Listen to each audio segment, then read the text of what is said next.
world, but that's a long line I'm in with Alabama at number 1. I've got Ohio State. I know they were a little sluggish today, but I still love their offense. Georgia has been the model of consistency. And Clemson, they by virtue of coming from behind that last against Syracuse, I've got them right there.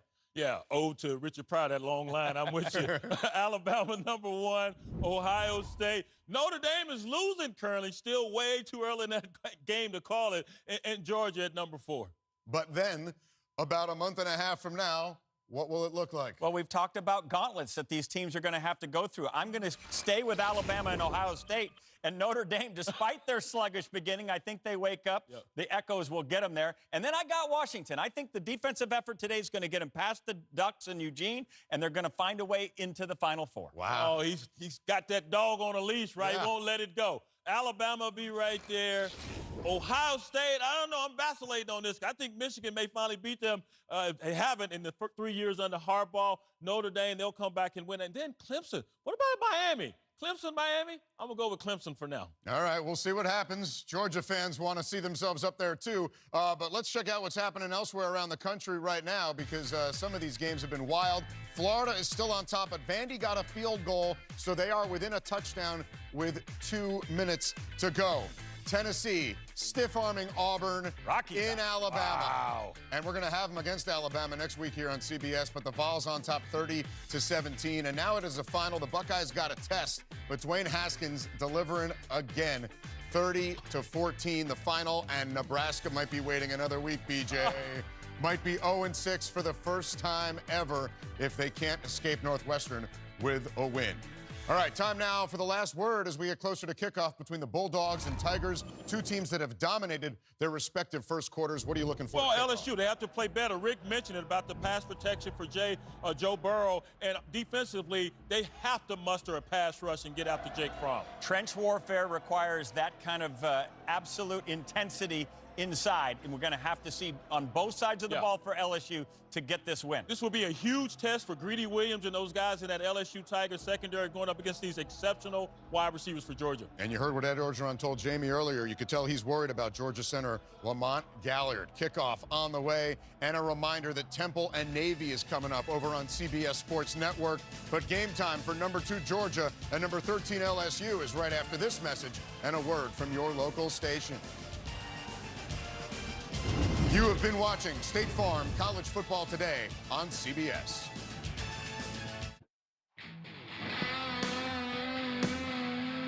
Welcome to Tiger Stadium, Death Valley. It's the Dogs versus the Tigers. Let's go!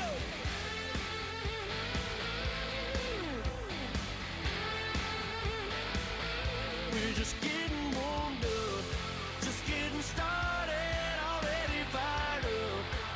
Yeah, this party ain't nothing like it round here. Going down out here. Get it warmed up and get it started. Get it in there! Touchdown! You need a good time, well I brought it. Here comes Brosette. If you want it, who's setting it off? You know that's us. You already know we getting warmed up. We're just getting warmed up. Touchdown, Terry Godwin. Yeah, we're just getting warmed up. Touchdown, Tigers. We're just getting warmed up. The Home Depot SEC on CBS. The best game from the best conference. And with that, the Home Depot SEC on CBS brings us indeed to Tiger Stadium in Baton Rouge, Louisiana. And our matchup, East against West, the Georgia Bulldogs and the Tigers of LSU. As you take a look at the standings in the SEC, we're at the midway point of the season, so the standings matter now. Georgia trying to keep a leg up on Kentucky and Florida. LSU trying to keep pace with Alabama in the West. And we welcome you, everybody. I'm Brad Nessler. This is the best game so far in the SEC. And because of the way the schedule is set up, it's a unique one. These two teams don't see each other very often. The last time they played was 5 years ago. The last time Georgia was here was 10 years ago. And they don't play here again until 2030. With that, it's a pretty tough ticket. As I bring in my partner, Gary Danielson, Did any of the luster go off this game because LSU lost last week? No, not at all. I mean, you see teams that are ready to play each other. LSU will be ready. And, you know, the Georgia fans a bit grouchy. I think Kirby's been grouchy, but I think this game will have it all. Georgia is ranked number 2 in the country, 6-0. Their average margin of victory is 30 points. They've got the number 2 scoring defense in the country, and yet the Georgia fans, and you know who you are saying, oh, they're all right. Sounds like you have some firsthand knowledge. Well, you know, when you've reached elite status, and I think this is the signal when Brad says the Georgia fans aren't happy, they're 6-0, but they're playing against Ohio State, Alabama, the top of the food chain. Well, they need to be ready today. I thought they were ready early against South Carolina, but that game kind of fell apart. They should be ready today, and they come into this stadium with a couple players that are difference makers. Mecole Hardman changes the defense because he can take a short pass, and you have to be ready for him with his speed to go all the way. Every play, LSU has to know where he is. And on defense, Georgia affects the other team because basically half the field has been eliminated because DeAndre Baker's been so good against the run or the pass, he's basically taken away half the field. We spent a good amount of time with LSU quarterback Joe Burrow yesterday. He wanted to take the blame for the loss last week at the Swamp, but man, he needs some help. He does, and quarterback takes the blame, and that's the way it goes. But I agree with you. You know, who can step up from this LSU team today against this great Georgia team and make some plays? Where is he going to find some help? How about a 50-50 ball that LSU comes up and makes the catch instead of the drops they had last week? And going into the fourth quarter, Joe Burrow was the leading rusher. Brissett got started late, but today, Joe Burrow needs help so he can make the plays in the fourth quarter. You can hear in the background. We'll check in with Jamie and kick it off. The Home Depot SEC on CBS is sponsored by Chick-fil-A. The Home Depot. ExxonMobil. And by Bud Light.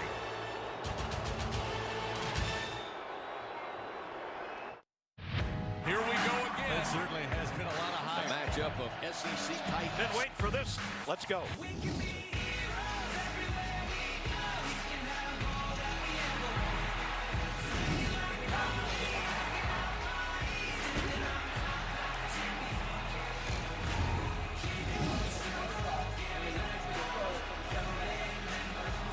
Here comes the number 2 team in the country, the defending SEC champion Georgia Bulldogs.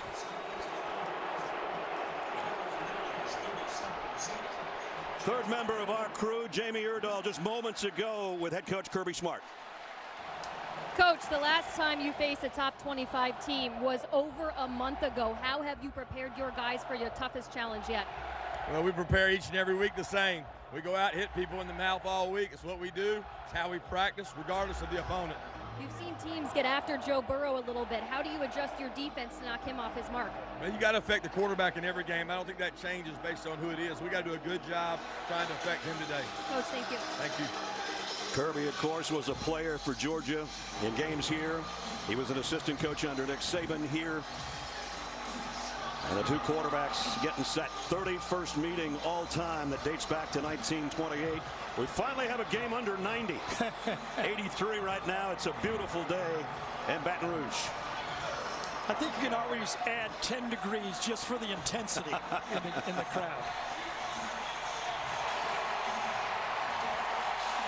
If you go back 32 years in the last 14 meetings, virtually dead even. Georgia won the toss and deferred. So Rodrigo Blankenship will tee it up. Clyde Edwards-Helaire and Nick Brossette wait back at the goal line for LSU.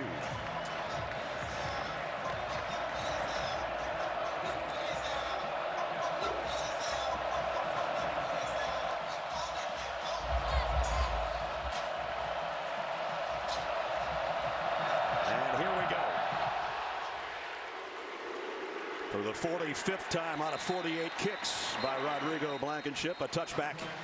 And out come the Tigers to the 25. And that brings us to the Chick-fil-A starting lineup, starting with Joe Burrow, who had taken care of the ball so well up until a week ago. His first interception was a pick six, and then one at the very end of the 27-19 loss to Florida. Here's the rest of the lineup for him. Justin Jefferson has been his #1 receiver so far this year.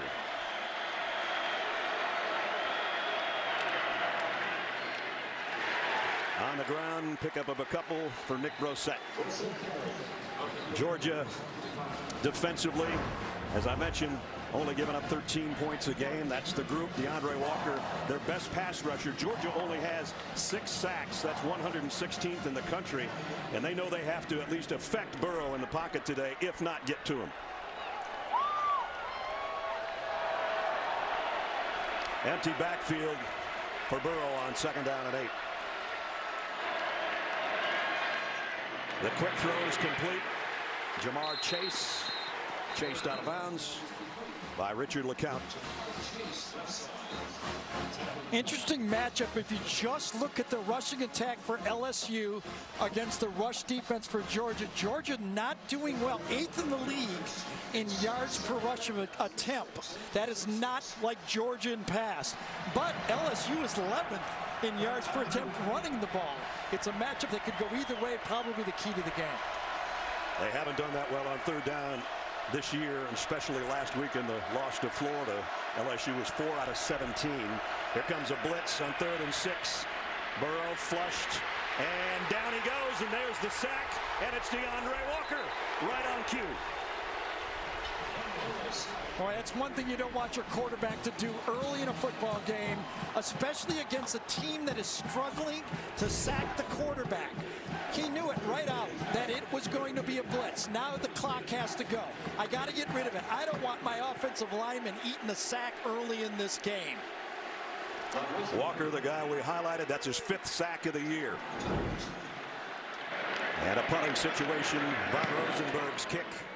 Miko Hardman backpedals and has to call a late fair catch around the 29-yard line.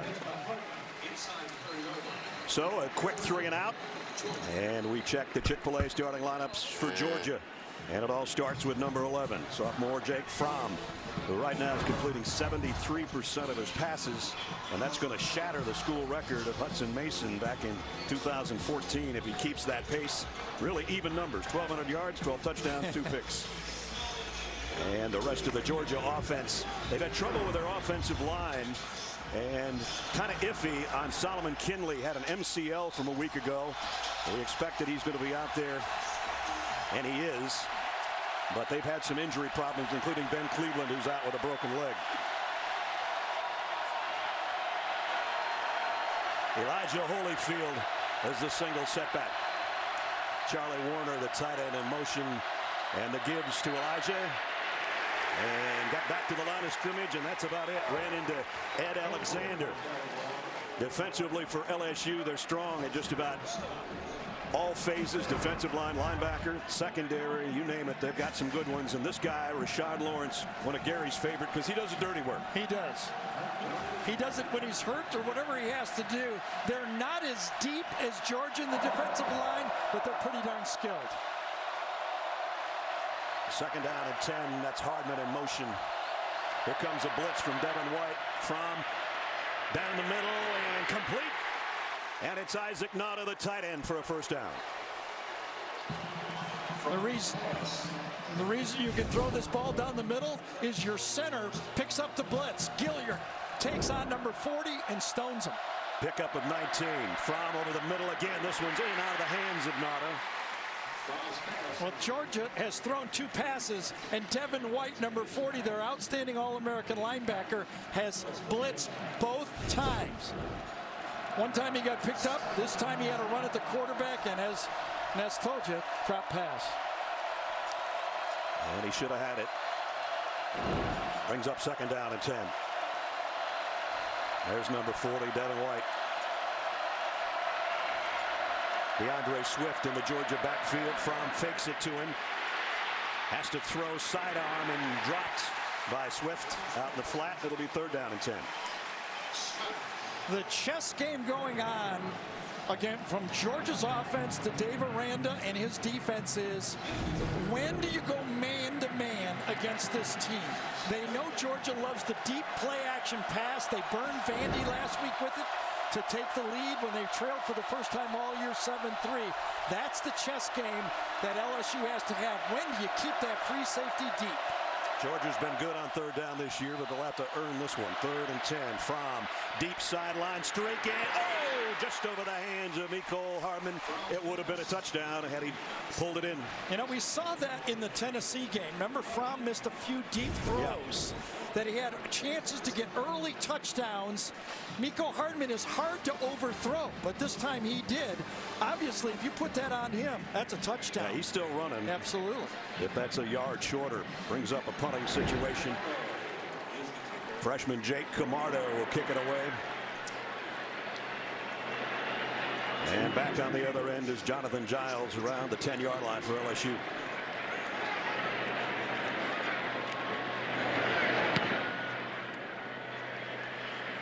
Not a great punt. No, not really. Out of bounds. It'll be inside the 20, I think, but Maybe. not by much. I don't think so. They're going to stop right at the 19 and a half. We're both right.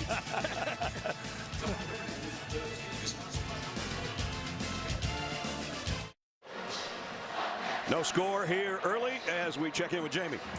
Well, this is one of the best atmospheres in college football. This is my first time around the SEC, so I am learning about LSU, but how about the way that Georgia fans travel? We saw it last year when they went to South Bend to that Notre Dame game. It was a sea of red. You could barely tell you were in Indiana. Now you come to this game today. LSU told us 6,000 tickets were allotted for Georgia fans. They sold those out immediately. Now that secondary market is where it's at. You're seeing lots of pockets of red. By the way, New Orleans not too far away. They had a parade on Bourbon Street this morning, guys. I got a text from Archie Manning this morning. He said, Ness, the whole city's red and black.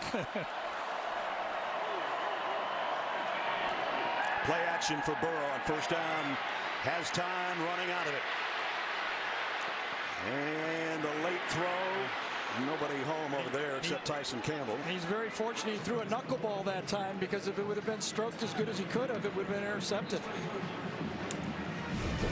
Part of, if you look, play action pass, part of the game plan. Could they get deep? Could they get a crossing route? Nothing.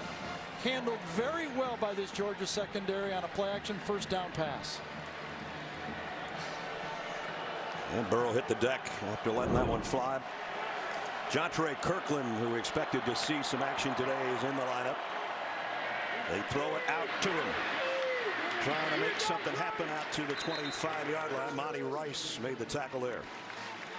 Kirkland was a quarterback in high school, put up ridiculous numbers to win a state championship for his team in Letcher, Louisiana. Didn't we all in high school? We lost like 5 games in overtime, so don't look at me. Here we go. Remember, last time in third down, he kind of fed the Sharks with a sack. That's got to be demoralizing for the offensive line. Can he throw it with timing, Joe Burrow? Georgia creeping up there like they might blitz. Delayed blitz. Burrow throws complete, and first down. Great effort. Terrence Marshall. As Gary said, second effort got the last 2 yards he needed. This is what I'm talking about. You got to help the quarterback. First of all, the call. A 3-step drop. That helps everybody. And then the effort to make the first down. Now it's a run blitz, and that doesn't pay off because Brissett just rambles out for 11 more for the Tigers. Great block that time by Adrian McGee, number 73, taking on the blitzing linebacker. 73, watch him take on, gets Patrick, number 6, in the hole, and they run right behind him. And now it's play action and deep ball for Burrow. What a catch by Marshall again. Freshman on freshman, he beat Tyson Campbell.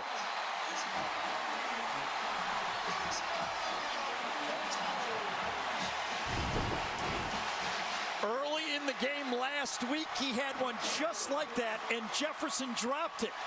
This time, they make him pay. Back to Brissett, and another 4 or 5 yard pickup. In the pregame show today, Jamie talking with Coach Orgeron, and she said, what do you have to do to protect your quarterback? He said, more play action on first down and the long ball. And catch the ball, basically, right? Yeah, right.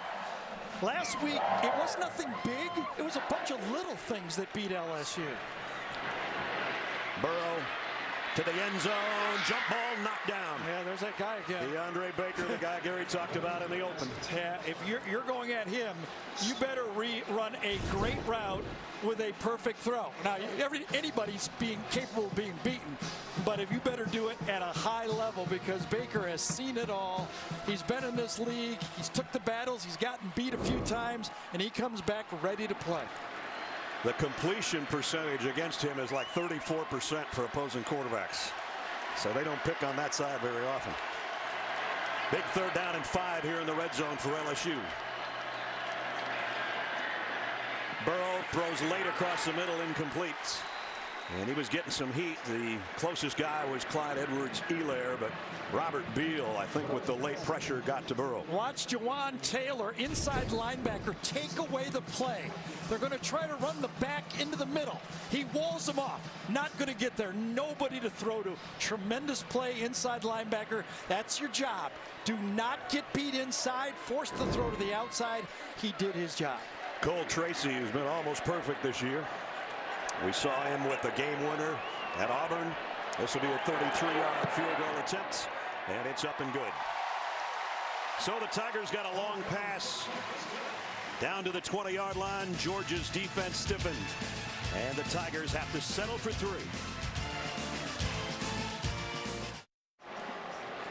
Watch your sports news and highlights straight without the noise. Stream CBS Sports HQ, the all-new 24/7 Sports News Network, available on your phone, computer, and connected TV devices. CBS Sports HQ, sports for true fans, and every week Gary is on there following our game. And check that out later on today. A 65-yard drive and 9 plays for LSU. Capped it off with the field goal by Cole Tracy. Best news for LSU is the receiver making 2 big plays. Yep. One on 3rd down, and then the big catch. Great throw, obviously, but when your receivers are making the plays, that's contagious. Avery Atkins tees it up for LSU. That's Mecole Hardman back deep. They'll try to keep it out of his hands as a kick returner or a punt returner today, because, as Gary mentioned, a game breaker if he gets his hands on it, and he won't even look at this one. So Georgia will start from the 25. Georgia off to a 6-0 start. And this is the first time in school history back-to-back 6-0 starts. And when they start 6-0, good things happen, like SEC championships, or in the case of 1980, national championship. So we'll wait and see about 2018. Well, they have a good enough team, there's no doubt, to play with anybody in the country, and I don't think they have to do anything fancy. Everybody say they want to show what they got. A win is enough here today. Hardman in motion. Elijah Holyfield, big opening off the right side, and Holyfield with a stiff arm down the sideline. Big gainer for number 13 before he's run out of bounds, but there's a flag down.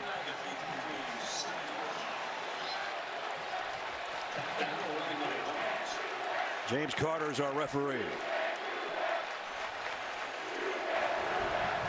Holding. Offense number 79. 2-yard penalty. First down. Isaiah Wilson, the right tackle, negates a 28-yard pickup. There he is, number 79. You can see his hand outside the jersey. When he distorts the jersey, he's going to get called on that play. Cade Mays blocked Devin White again, number 40. Great block. White has been blitzing a lot, and so far, he's only gotten free 1 time. Let's see if Dave Aranda adjusts, because you can't take your best defensive player out of the play. Georgia backed up to its own 15-yard line now. DeAndre Swift, and he found an opening. Great move there to plant his foot and get out back across the 25 near the 27. Well, remember the first drive, Georgia started running on the first play of the game. Then they threw 4 consecutive passes. You could see they went back to the bench, and Jim Shady says, we're going to find out if we can run the ball. And they did successfully that time with Swift, who was expected to be the star in the backfield for Georgia this year, but quite frankly, it's been Holyfield that's been the better of the two. Swift has been a little bit injured here and there. He's healthy now and showed it on that run.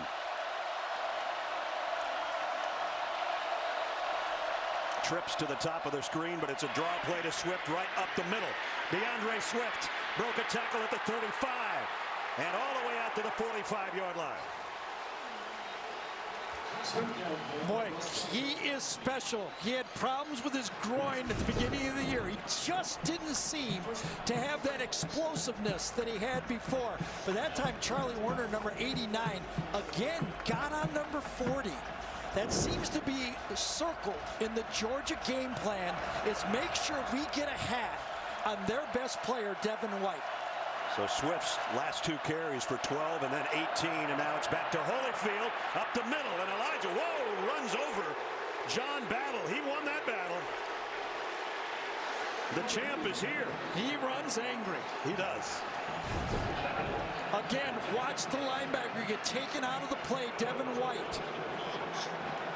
Beautiful job by the offensive line. Actually, both inside linebackers blocked. You can run the ball pretty effectively when your offensive line handles both of the inside linebackers. Remember when Herschel ran over Bill Battle? Yes. Bill Bates? Well, I know Bill Bates remembers it. Bill Bates remembers it, and John Battle, I don't think we'll forget that one too soon. Holyfield again, this time spinning in the hole. Got about 2. Here's what we were talking about. Herschel as a freshman, Bill Bates, oh, that hurt. And it hurts every time he sees it. I realize that. I always feel bad for him because I threw a famous interception to LT. Every Thanksgiving. Everything's, when you get posterized like that by a great player, you always have to see it forever and ever. Holyfield out, Swift back in. 2nd down and 8, Georgia at the LSU 36. All 3 receivers to Fromm's right. They're going to go right back to the draw play. If it ain't stopped, keep doing it. Absolutely. Listen, we were at the game. Georgia watched the game. Florida ran for over 200 yards against this defense. You can see they came back to the bench. Jim Chaney, offensive coordinator, says, we're going to test whether they can stop the run in 1 week. They have been very effective. He got that close to the 1st down, and Ed Alexander is the guy that's shaken up on the field. And they've been running the ball between the tackles, and to do that, you have to have a center that blocks. And Coach Orgeron has said Georgia's center's the best he's seen. Isn't that something? Lamont Gilliard, that's high praise. We'll check on Ed Alexander when we come back.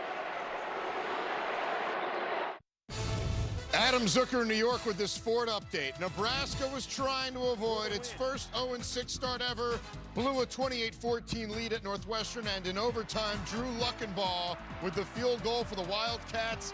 0-6, never before until today for the Huskers. Back to you guys. Man, that is tough. Thanks, Zuck. 3rd down and 1 here. Georgia's just been running it up the middle. Yeah, Brad, I think when you have a great player like Devin White, as fast as he is, sometimes the best game plan is to run right at him. Yeah. Take his speed away and see if he can play in the box. That seems to be an emerging game plan by Georgia. The only kind of deception, if there is any, is Fromm dropping back and then the quick draw. But other than that, they've just been running it right up the gut. Yeah, he's going to force LSU to put an extra guy in the box, which opens up the play-action pass game. Holyfield behind Fromm, who's going to do it himself on a quarterback sneak, and he's got the 1st down at the 27-yard line. Modern defenses love to keep 2 safeties back and then sneak in a safety near the snap. It's called like a 7.5 box. Right. You don't want to just line up and let the quarterback know. You want to keep him guessing. Well, if you get run on like this, you're just going to have to load the box. You can't lose by people just running the ball. 7th play of the drive coming up, all rushing plays. Do you take a shot here? 2 deep safeties, I think they'll run. And they will. Holyfield trying to get to the edge, does. Another good gain and another collision back there with John Battle. Battle's going to have nightmares about number 13 right now. And he's hard to knock down like his dad. That's right. 2 deep safeties right there. You can see him standing on about the 15-yard line. Jake Fromm looks at it and says, let's go with the running play. Most of those handoffs from shotgun have a pass attached to it, and you just keep it. White again. He has been circled, and they are going after him. Let's see if it's going to be an 8th straight run. It will be, and it's a 1st down run again by DeAndre Swift. as he's got it inside the 15. Just want to go back to Coach Orgeron talking about Lamont Gilliard, the center for Georgia. I mean, Coach O has been coaching defensive linemen and defense for 30 years, and he singled him out as the best center he's seen on tape in 30 years of football. Senior out of Fayetteville, North Carolina. Came to Georgia as a defensive player and moved to the offensive line. Good move for him and Georgia. Fromm in the gun. Swift is there with him. Here comes another run. This one is going nowhere though. Nice job that time by Glenn Logan to make first contact on DeAndre Swift. So here we go. Now we look at the matchup with the receivers against the man-to-man coverage in that LSU secondary. If DeAndre Baker isn't the best corner in college football, Greedy Williams is right there with him. Right. Number 29. Matched up against Riley Ridley down at the bottom of the screen. Ridley's there. Mecole Hardman's in the slot there. And Terry Godwin is up top on 2nd down and 9.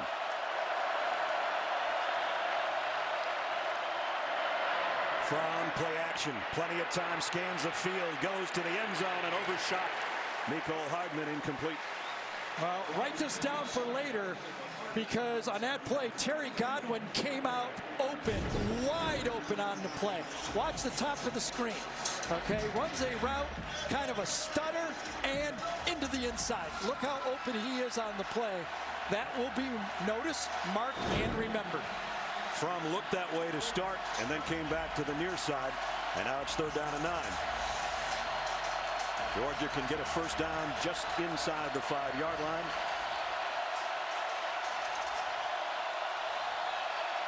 Nauta, the tight end, in a slot on the right. Fromm loads, fires in and out of the hands of Mecole Hardman, and again it was Kerry Vincent on the coverage. So both defenses answer the bell. You move the ball between the 20s, but you got to make the perfect throw near the goal line, and that was not a perfect throw. It had to be low away from the defender, and it was too high to handle. Big Fromm was looking for a flag, and none showed, and that means Rodrigo Blankenship in to attempt a 31-yard field goal. 9 of 11, as you see, on the season. From the left hash to try to tie the game, and it's a fake, and it's Blankenship trying to carry it. Down he goes.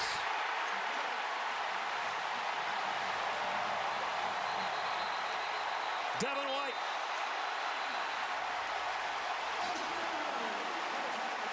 Well, Kirby tried to play a Les Miles play.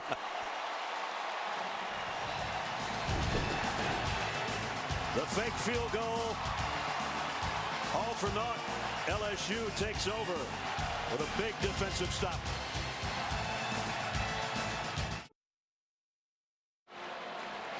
Tomorrow, CBS Super Bowl season continues. Doubleheader day, big battle between the Steelers and Cincinnati. And then Jacksonville heads to Dallas to take on the Cowboys. The day kicks off. The NFL Today, JV, Nate, Boomer, Phil, Coach Cower. Powered by Ram Trucks. NFL Today, noon Eastern, tomorrow. Here, Georgia went 59 yards in 12 plays and didn't get any points out of it. Fake field goal went awry. I think Kirby had the exact look he wanted, but a great individual heads-up play by LSU. So the Tigers work from their own 16. Edwards-Helaire behind Burrow will get the call, and Georgia all over that play. Let me show you things you can't teach as a coach. Some guys just got it. Here's Greedy Williams right here, and there's Grant Delpit. That's the look they want. Two aggressive players coming off the edge. But Delpit smells it right away, looks back, and gets outside, and then forces the player inside. You know that. There's the reaction outside. I don't know if those guys sold their tickets to the Georgia fans, but they're having fun anyway. So they made money in watching the game. Burrow down the middle, complete to the tight end Morrow, and he's got a first down. Foster Morrow with a big first down catch. Again, Kirby had the look he wanted. He thought they'd come off the corner. Wasn't happening. Joe Burrow 5 of 8 for 62 yards. Edwards-Helaire taken down from behind as he crossed the 30-yard line. And it was Julian Rochester, the nose tackle.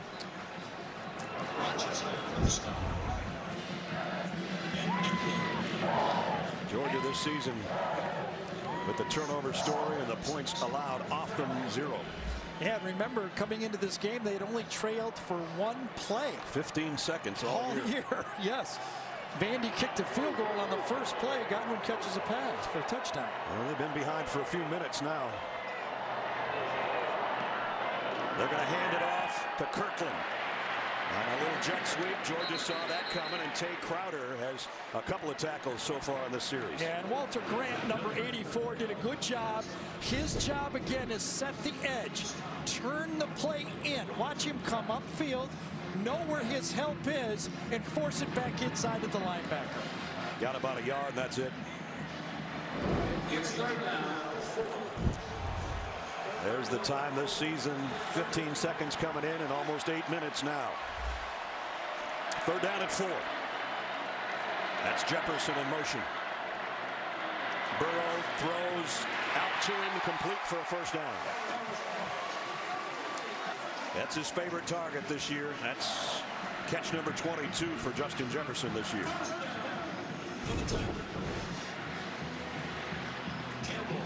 That's just pitch and catch, it easy really stuff. Was. You know, I've been asked all week, what do you do if you're a Joe Burrow and you throw the big pick? You know, how do you come back? And I talked to Drew, we did yesterday about it. You just go back to work. There's nothing else to do. You study your game plan, you get ready to play again. He's going to keep it. Had an option to pitch it, kept it. He's a tough runner, a good runner. Had a good game there. Well, when we talked to Steve Emsinger about how he wanted to attack Georgia, he said we have to find ways to stretch this defense out horizontally. We have to be able to run the ball wide. How do they do it? Georgia blitzes here. Burrow fires far side. Another nice pitch and catch. Jamar Chase. That's his 3rd grab of the day already for the freshman out of Metairie, Louisiana. I think DeAndre Baker down here on the bottom is going to go, will they ever throw another one my way? They threw one that way and he knocked it down. Exactly. And what that does is it allows the defense, Mel Tucker's defense on Georgia, to slant and roll your coverage away from him. Edwards-Helaire, first down, and he busts into the secondary. Edwards-Helaire in a foot race. Inside the 10-yard line. J.R. Reed saved a touchdown.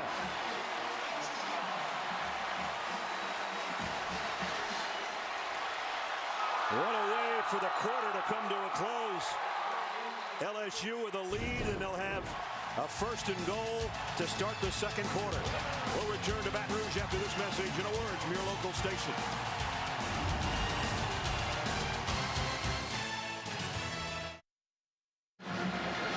We switch ends of the field to start the 2nd quarter. LSU threatening after that 46-yard run, 47-yard run.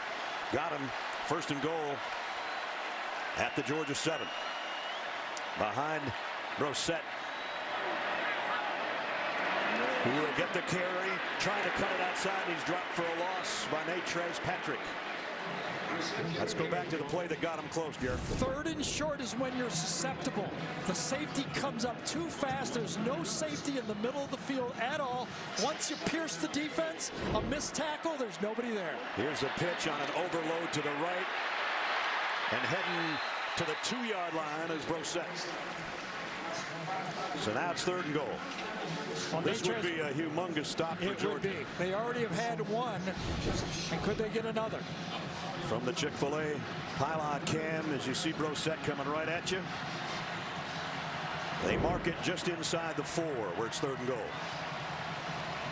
So now we've talked about how do you run the ball against Georgia? Do you have to involve your quarterback in this play?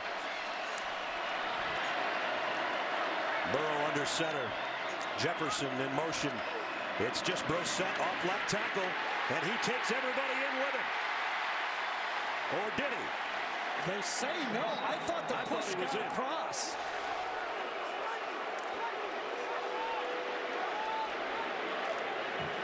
Apparently it's 4th and goal. I don't think Coach Orgeron agrees. I would take a timeout here. He's all the way down to the 2-yard line, taking the timeout. Joe Burrow wanted to run the sneak right there, but the reason Coach O called the timeout is he wanted to get a replay of it.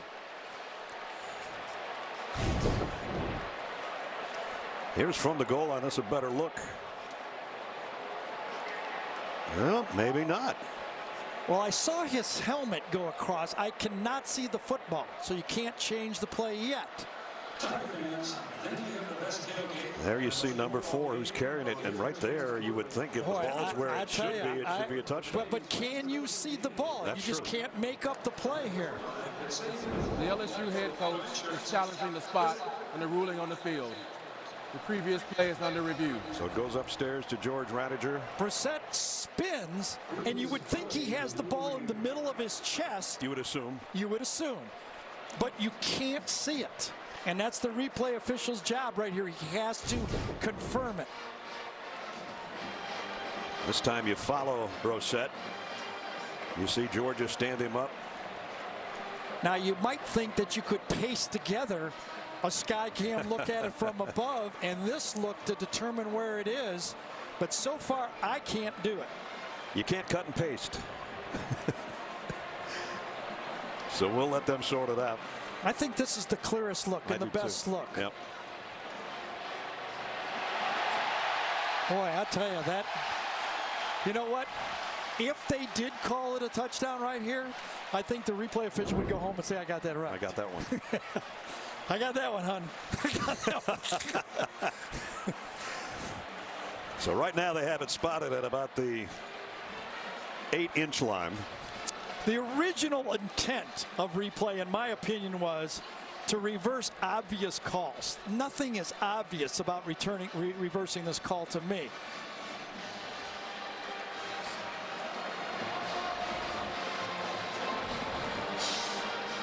And if it is not a touchdown, it's 4th down and virtually inches. Yeah. We're hearing from the truck that it's going to stay the way it is. James Carter will make it official for us. Here's a call. The ruling on the field stands. The runner was short of the goal line. LSU will not be charged a timeout and will still have 1 challenge remaining. So back comes the offense. Georgia's defense still huddled around Kirby Smart over on the far sideline. One of the biggest contingents of Georgia fans is right over there in the corner of that end zone. Yeah. So they'll be screaming for their defense. Meanwhile, LSU is inches away from the Dogs' goal line. Remember, Joe Burrow is 6'4" and about 218 pounds. And it's his call, and he's in. Touchdown, LSU. Unless the ball was out. The ball came loose, but probably after he crossed the line.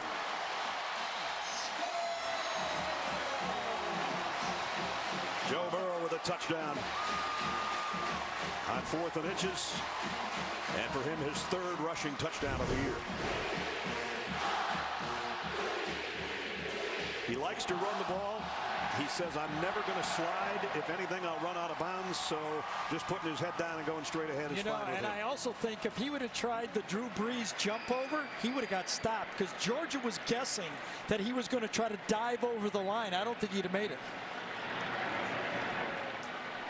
Cole Tracy will come in for the point after.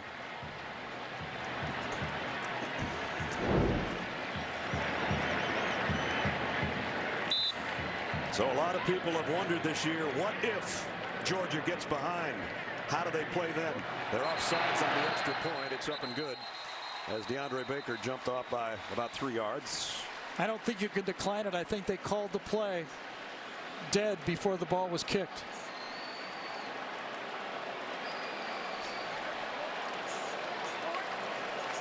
Oh, I thought they blew the whistle dead. I think the head linesman is saying, no, I killed the play.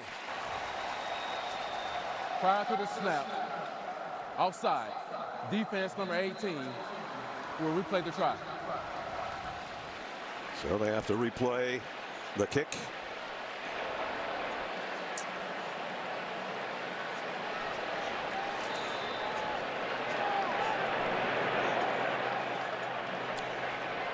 Tracy for the point after to try to make it 10-0 LSU.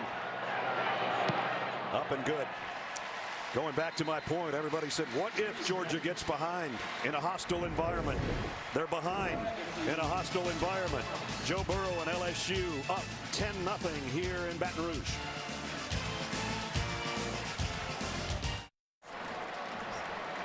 I'd like to remind you, please help those affected by natural disasters like Hurricane Michael.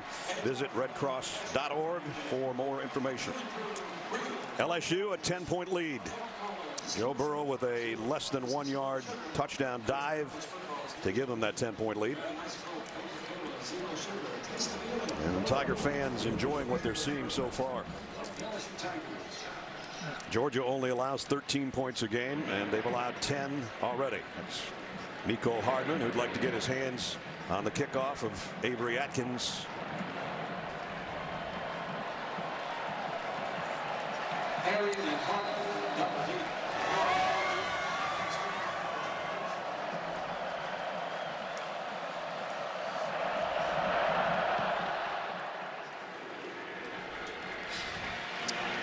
And they'll bring it out to the 25-yard line as we welcome you back to the booth. Brad Nessler, Gary Danielson, Jamie's down on the field.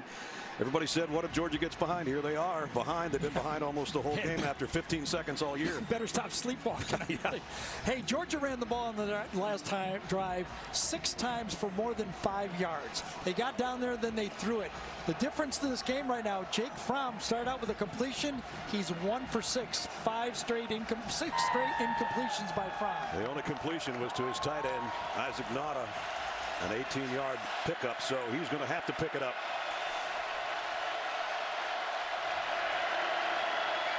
Fakes it to Brian Herrien. Going to go deep on first down and overshot his intended receiver, Jeremiah Holloman. Let's just go back to that last drive by Georgia when they got down there before the fake field goal. They had runs, remember, with Holyfield. They had runs of 12, 18, 17, 7, 8, and 5 yards. And they come down here on first down and throw the ball again. Herrien stays in there. He's basically Georgia's third tailback. Here comes a blitz. Fromm getting heat. A wobbler, had it tipped in the air. Herrien caught it, but very little gain. Devin White was the guy with the pressure on Fromm. And I think Braden Fehoko, number 91, who was the defensive lineman that got in there and got the hit. No, it was Devin White, wasn't it? It was 40. Wow. So they've been signaling him out all day, but you can see Aranda, he continues to blitz him from his linebacker position. The last thing Georgia wants after giving up a touchdown is a 3-and-out on their next series. They've got to get 9 here. Fromm fires incomplete, and it is a 3-and-out. Greedy Williams in the coverage. And LSU, that loves to play man, drops and plays deep zone coverage that time. Middle of the field is covered by the robber in the middle. Nowhere to throw the ball. Get it to the outside. If he'd have thrown it correctly, it would have been intercepted. He had to throw it away. So Jake Camarda into punt. Wow, 3 straight incompletions after that drive from LSU. Now Georgia fans are going to be saying, what about Justin Fields? Oh, yeah. When you play 2, you get asked about 2. Yep.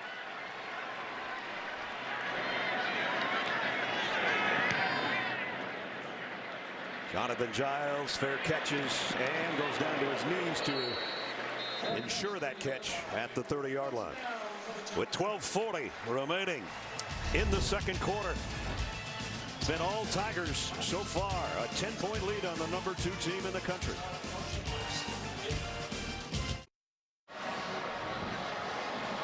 A little game going on outside Tiger Stadium. A really big game going on inside Tiger Stadium. Our aerial coverage sponsored by State Farm, here to help life go right. Sometimes when you're an avid cyclist in New York, a lot of things don't go right.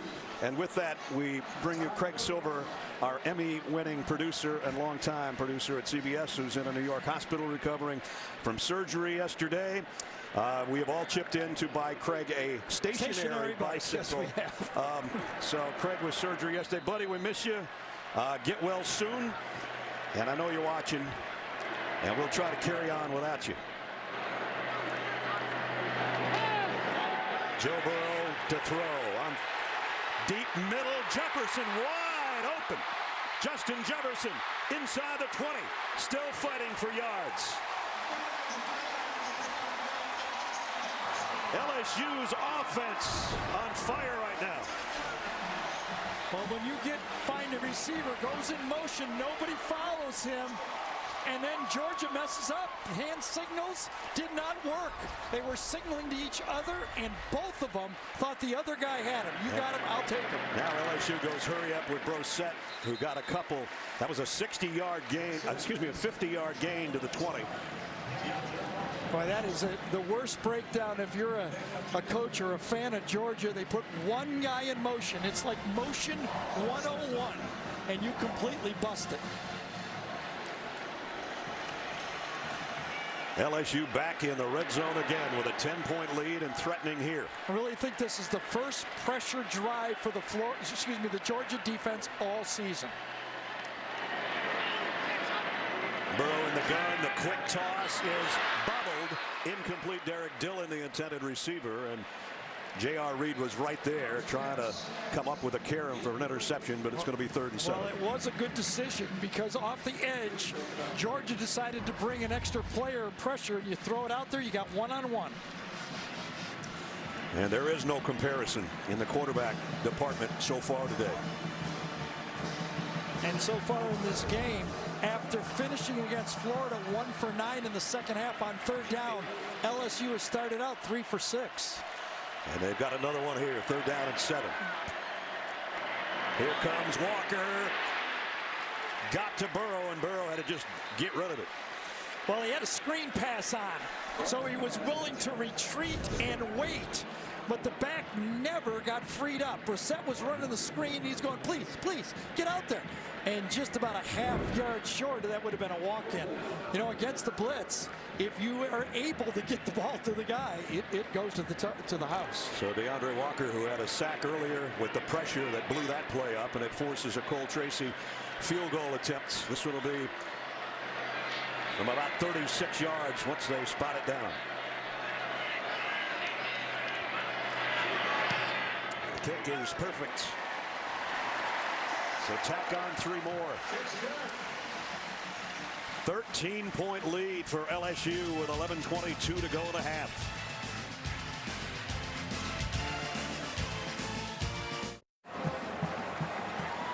$13-0 LSU, 53-yard drive, and 50 of that was on one pass play, Gary. Yeah, you put a guy in motion, you got a true freshman and a senior on the play right there. 2 guys, and watch the miscommunication. They both point, and they go, what? J.R. Reed says, you had him. I told you you had him. And you get a little talking to. That's Tyson Campbell. And Kirby Smart probably telling J.R. you got to get him in the right spot. He told us yesterday, Coach Smart, they're going to try to pick on the freshman, and they did there for a big gainer that got them another field goal. Well, the disappointing part, if you're Georgia, wasn't that fancy. No. You know, I mean, that's not even close to being a trick play. That's like first day put in the game plan play.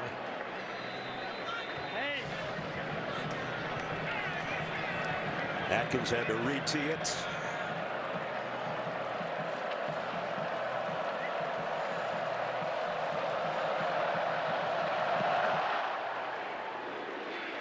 These 2 kickers today just aren't going to allow anything. Touchback again. Georgia out to the 25. Let's test your knowledge with today's Aflac trivia question. It is. Georgia and LSU has faced off in 3 SEC championship games. Who were the 3 MVPs? Okay, that's just plain hard. Think it over. Yeah, I thought that was mean. That question was mean. Really. Jake Fromm stays in at quarterback on a 2 out of 9 days so far. They'll try the running game again. That's what they had working earlier. Andre Swift maybe got 3. Ed Alexander, who was shaken up earlier, back in there in the middle of that defensive front for LSU. Well, Ness, you read I was interviewed a week or so ago saying about Georgia that I believed to run the ball well against the elite defenses in the SEC, they were going to have to use Justin Fields. They've run the ball fine in this game. It's not been the running game. Swift got 2 more, maybe. And right now, the Tigers defense is hungry, and they're pushing everybody around. It's been a little play selection, if you ask me. You know, I mean, the last series, you throw 3 straight passes. The one was actually caught. I thought it was incomplete when it hit his arm for a yard. But now you get another 3rd and 5, and you got everybody growing here. You got the whole crowd. Punt, fumble, punt. The last 3 times they have had the ball. And the crowd getting into it here on another 3rd down and 4 for Georgia.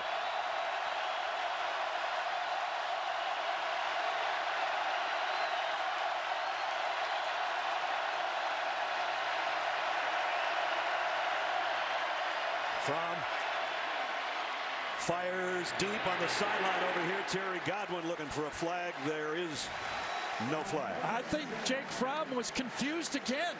Dave Aranda, who's known as a man-to-man coach, defensive coordinator, they went deep zone again, and Georgia had no answer for it. Fromm started on the right side of the field, went to the left, and the receiver and the quarterback were not on the same page. So another punt for Camarda. Jake Fromm now 0 for 4 on 3rd down. Giles, fair catch, taken around the 29-yard line. LSU's got it back with just under 10 minutes to go in the half. All Tigers so far here on their home field. Adam Zucker in New York coming up on the Geico Halftime Report. Rick, BJ, and I get you caught up on today's action, including the Gators' largest road comeback ever. They were down 21-3. They win by 10 at Vandy to move to 6-1 on the year. Now back to LSU and Georgia.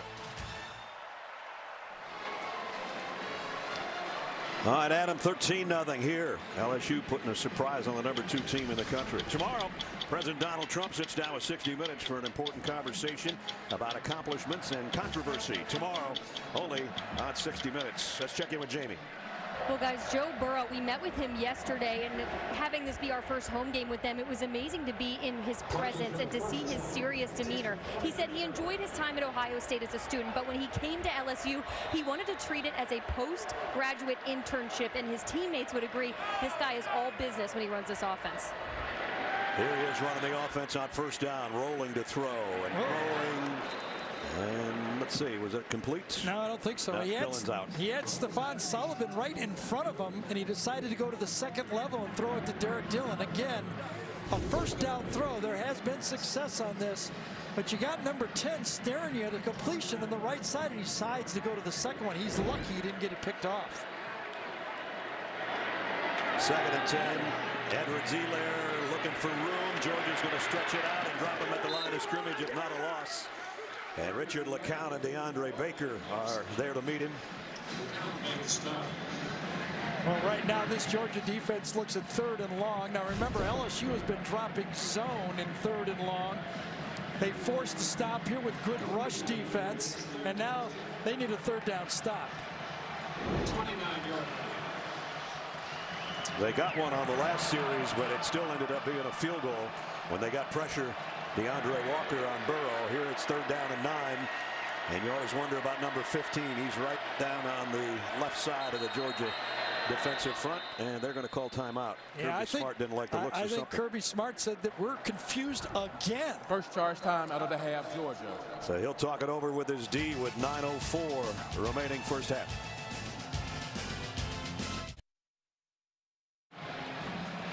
Coming up in about 9 minutes of time here, the Geico Halftime Report. So Rick and BJ will have all scores and highlights from earlier action, especially those games they talked about around the SEC. You want to see a good timeout? 1, 2, 3, 4, 5, 6, 7 defenders into the short side of the field. Good timeout. Georgia edging up there as though they may blitz on 3rd down and 9. They back out of it. Burrow rolling away from the pressure. He's going to keep it all the way here. Can he get there? I don't think so. Into his own bench. about a half-yard shy, I think. And J.R. Reed, number 20, had to angle on him coming up. He was looking at the down marker. He was trying to get to the edge and running for it. Reed right here is going to be the guy that comes out from the secondary and runs him down. Now, does he get across the line? I thought he was short. The ball was way short. They're going to go for it, Gary. Yep. Or try to draw him offside. You cannot give Georgia the ball right here. That's for sure. Kirby is going a little bit crazy on the sideline. I thought it was like a yard and a half short. Burrow, I don't know. They stand him up. He might not have gotten this. I don't think so. He'd have to get a favorable spot to get there. First of all, they got a favorable spot to begin with before they went for it on 4th down. No, if they put it there, it's a first down. It is. Woo, that is wrong. You got a 13-0 lead here. And if you give Georgia the ball back right there, it tightens the game up fast. No doubt. They're going to bring the chain gang out, I think, to look at this just to make sure. And I don't think Kirby Smart likes the spot either. He's down there talking to the chain gang. I should say the official that's coming out with the chain gang. Well, they'll be. Watch the play before on the spot. When he goes out of bounds, I think he's about a yard short. First down. Well, they'll replay that one a million times for sure, but LSU keeps the ball. Gutsy move on 4th and inches. One more look at the 3rd down play. Look where the ball is when he goes out of bounds. I thought it was a yard and a half short. I'm surprised replay didn't stop it and do the mark. Too late now. So it's first down, LSU. With the clock winding its way down to the 8.5-minute mark. LSU more than twice the yardage of Georgia so far in this half. Now I wonder if Kirby's going to want a replay on this last quarterback sneak review. We'll find out when we come back to Baton Rouge. Now Kirby Smart wanted a timeout, I guess, to see the spot on the quarterback sneak. Right. I think he would give up 2 timeouts to go back 2 plays. Is that legal? No. You mean on the other run? Right, yeah. on the 3rd down. He says, if I give up 2 timeouts, can I go to 3rd down? Because he'd have won that one. He wants to buy a vowel right now. Yes, he does. Might start out with a dirty letter, too. First down at the 39. Edwards Elaire. And Georgia stands him up for no gain. Tyler Clark and Michael Barnett, the first 2 to meet him. So we're at the 8-minute mark. LSU with a 13-0 lead. A quarterback sneak touchdown and 2 field goals. On the slant, nice throw and catch, and finally DeAndre Baker says, it came my way. Stephon Sullivan made the grab. Well, and that's their big slant guy. Stephon Sullivan is 6'6", 6'7", 230 pounds, and this is the play they use him for. Wall off and throw the slant. Another 3rd down for LSU. They come back the other way to Dillon, and he's got a first down. Reed trying to rip the ball out of there, makes the tackle, but it's another Tiger first down. Well, Joe Burrow is in total control. He's throwing the ball before they break. His leadership skills right now, he's running the ball. He took that early sack, but since then, he's played a football. Back in Georgia territory at the 45, play action. Burrow wants a big one, deep, just over Dillon's outstretched arms. Man. They had him. He knew it. Nobody in the center of the field. He sees the free safety squat, go the wrong way, and he's got him. Just a yard too long. Took a shot after delivering that pass as well.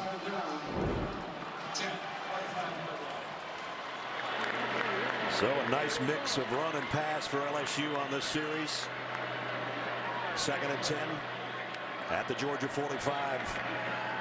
Edwards-Helaire finally got to the edge. He's been trying that all day. Wow. Nice run there. Great stiff arm about 7 yards into that run.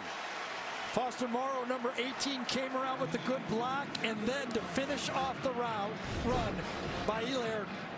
Watch 18, help. Oh, good handoff by Charles that time, 77. Great block. This time he's hit at the line of scrimmage by Rochester, the nose tackle. And we're back to 4th down, and LSU owns 4th down. Especially 4th and 1. They like this. They had the fake field goal. They've owned it. He's in the shotgun this time, though. Well, didn't matter. Edwards-Helaire into the secondary, and it's inside the 20 for the Tigers again. Well, you know how impressive this is? That's 4 4th down wins. Jacob Hester is impressed from the 2007 game when they had 5 4th down that they made against Florida in that game. Burrow, play action, going for all of it in the corner. Incomplete, intended for Marshall. Campbell was covering. Boy, the hurry-up offense has caught Georgia a little bit out of sorts.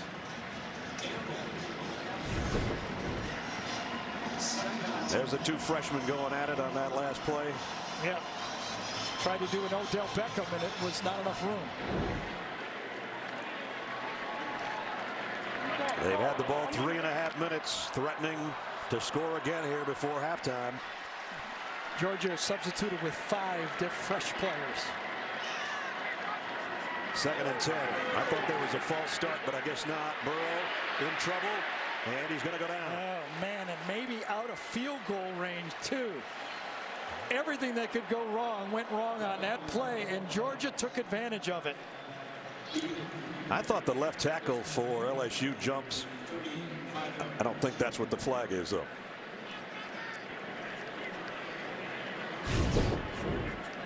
Sadiq Charles, look at number 77. Maybe he just got a good head start. I don't know. That was really close. Holding. Offense number 77. That penalty is declined. 3rd down. Well, he didn't get the false start, but he did get the hold. You know, it was going to be a screen pass. Jonathan Ledbetter, number 13, defensive end for Georgia, read it, grabbed the receiver, did a great job of reading the play and throwing it up. Watch Ledbetter, number 13, right there. Read it, retreat into it, and Burrow had nowhere to go with the ball. You got to throw it right at his feet. You got to give me 3rd and 10, and you got to stay in field goal range on that play. A loss at 12, so it's 3rd and 22. Burrow with a 4 wideout grouping in the shotgun here. They're going to keep it on the ground with Burrow, and Burrow, he gets some of that back into field goal range. Absolutely. He's about a 38-yarder now. Good job by Burrow, keeping it, knowing what he had to do. He made the mistake, and he fixed the mistake. You got to love it. After that run, he got up talking to the Georgia defense. And this is a read all the way. You ride, and then you keep it, get around the end that time, and make the big play. DeAndre Walker, number 15, had a chance, but once Burrow got outside, it was enough to get him back in field goal range. Cole Tracy, 2 for 2 already today.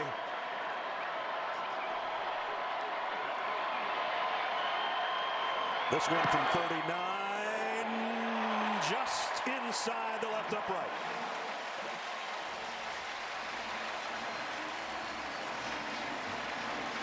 So Cole Tracy's been dead on most of the season. This one he had to have a little English there at the end, but he adds to the LSU lead. Another 50-yard drive, Gary, almost 5 minutes to get a field goal. 16-0 LSU. And they gave him a little bit of everything.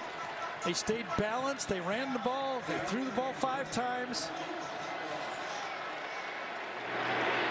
And again, touchback. Georgia comes out to the 25. See if they can get something going offensively before halftime. Now, we asked you the Aflac trivia question a little bit earlier. The 3 MVPs in the 3 championship games, who were they? Justin Vincent, DJ Shockley, and Tyrann Mathieu, the Honey Badger. And here's a look at those flashbacks from those 3 championship games. LSU a winner 34-13. There's DJ, shot throwing to Bailey for the touchdown in a Georgia win. And then number 7 could do it all. Still playing in the NFL. Tyrann Mathieu. Elijah Holyfield. Pickup of 5, maybe 6. Well, you know, Kirby has been grouchy all year to go 6-0. Now you're losing, and now you know your team's a little in trouble, so now you're being nice. Okay, we're okay. We're okay. Remember, Oklahoma last year, we were down 31-14. We kicked the field goal before the end of the half. We got back in the game. Justin Fields is on the field for Georgia. This was his first snap. And another freshman there joins him in the backfield. James Cook. Brian Herrien broke one tackle. Not going to get away from the next one. Going to be a loss of about a half yard on the play. Fromm comes back in. So that didn't work, and now it's 3rd and 5. Tell you, Riley Ridley, number 8, is upset. He's looking at the bench. He's shaking his head. He wants the football. He's probably not the only receiver that would like to get one. Here comes a blitz from the secondary. Fromm's in trouble. Got out of it somehow, and then incomplete to DeAndre Swift, who had about 20 yards of grass in front of him. Oh, I thought he was going to pull it off, didn't you? Delpit was coming off the edge. He had a chance to sack him, number 9. Watch him come from the secondary. Jumps over, grabs him. Fromm gets loose and then shakes into the middle. I thought he had him. And just threw him behind. And boy, if Swift catches this, it's a big play. Yeah, Divinity had a chance. Delpit had a chance. And then with a good throw, Georgia had a chance. 3rd straight 3 and out. They're coming after the punter, but he got it away. LSU's got the ball back with 3:47 and 2 timeouts to work with. And that's where they spot it. Great field position again. Coming up Tuesday on CBS from Dick Wolf, executive producer of Law & Order, comes a new drama, FBI. Tuesday after NCIS, only CBS. Well, the FBI should get involved with Georgia to see where their offense Yeah, well, is. how about their defense? They've given up 250 yards in the first half. It's been everything. Mistakes, busted assignments. Already giving up more rushing yards than they used to in an entire game. Burrow back to throw for more. Going deep on left sideline, incomplete. Baker got tangled up with Paris Marshall, no flag. Well, I tell you, LSU not thinking about the clock at all. You wondered right here if they would run the ball, try to take some clock off of it, get into halftime. If Georgia could get a stop here, they could still get the double possession in the first half and then get the ball to start the second half. It's been a couple years since they haven't scored in a half. If I get a stop here really good, I'm thinking about taking a timeout if I'm Kirby.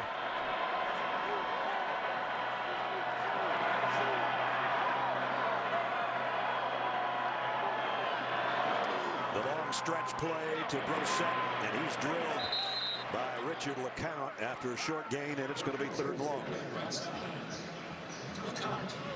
LSU should bleed the clock now, take all of the 33 seconds left on this play call.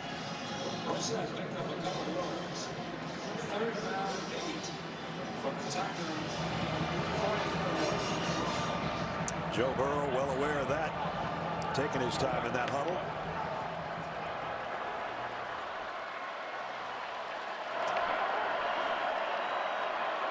Gets it under 10 on the play clock. And down he goes. Georgia got good pressure that time. Keon Richardson and Tyler Clark. Yeah, but one of the things that Steve Eminger said to us yesterday about Joe Burrow is he has to learn to know when to take a sack. Yeah. Every once in a while, if it's not there, a sack is not the worst thing. We got to punt the ball. We got to punt the ball. Said the other thing you'd like to teach him is how to slide, but he is still working on Really that one. surprised Kirby Smart is not taking a timeout here, though. He's going to burn another 40 seconds here. Von Rosenberg actually could have spent some more time before punting that. Mecole Hardman trying to get everybody out of the way. Takes a Georgia bounce and then rolls back in LSU's direction around the 23-yard line. That's where Georgia has 2 timeouts and a little over 2 minutes remaining in the half. Well, Rocket Mortgage by Quicken Loans brings you today's scholar athletes for Georgia. Andrew Thomas, a finance major. Rashard Lawrence, sports administration major. Rocket Mortgage by Quicken Loans is showing their commitment to the investment of our future by donating $1,000 to Georgia and LSU's General Scholarship Fund.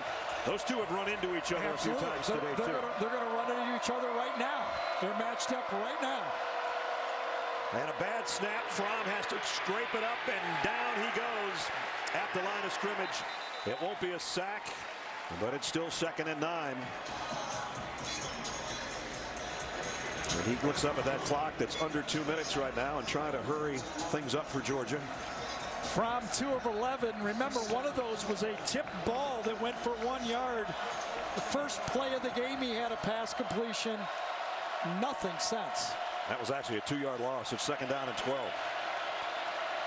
Empty backfield for Fromm. Looking for a receiver. Finally finds one.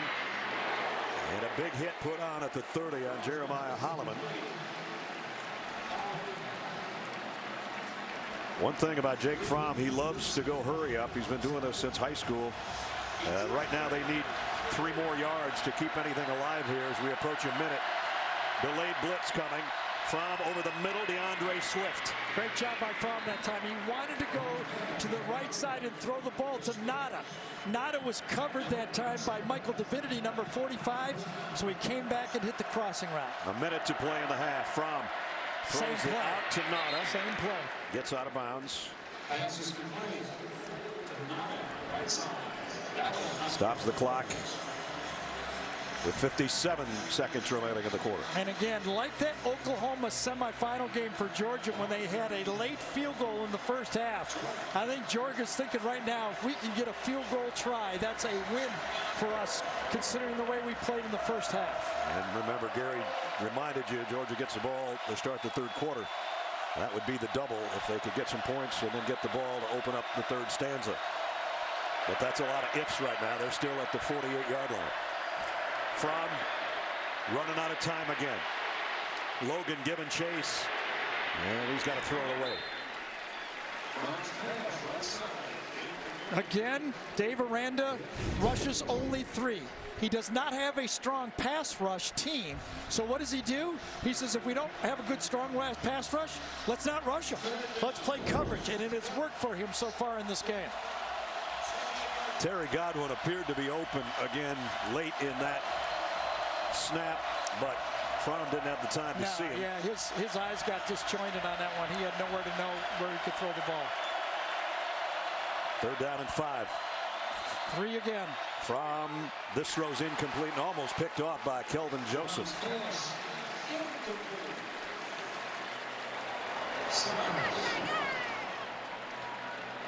And Georgia will punt.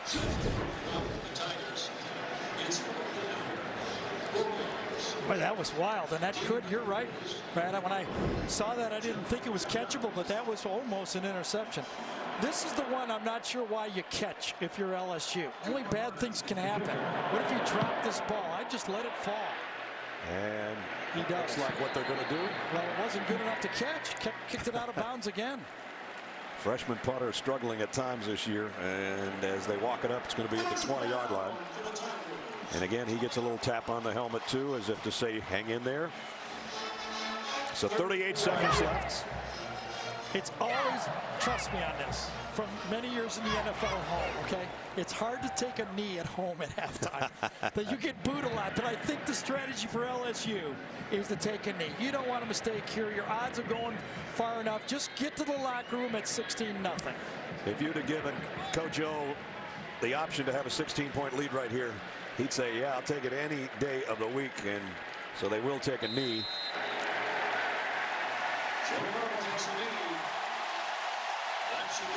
And that's going to wind down the first half that has belonged to the 13th ranked team in the country. Coming off a loss on the road, the home cooking, I don't know if it's Zagumbo or whatever, but Georgia has not awakened yet, and it's been all Tigers. 16-0. The Tigers go to the locker room with the lead. Still a two-possession game if you want to look at it that way for Georgia, but they're going to have to do a lot more offensively and defensively, as Gary said, for that matter, in the second half. And I'm sure Kirby is going to tell Jamie that right now. Coach, giving up 250 yards of offense, what is your defense missing on that you're seeing that you could fix? Well, they're doing a good job going hurry up on us, and we've given up some big plays. We took a chance on the 3rd and 1. They popped a long run.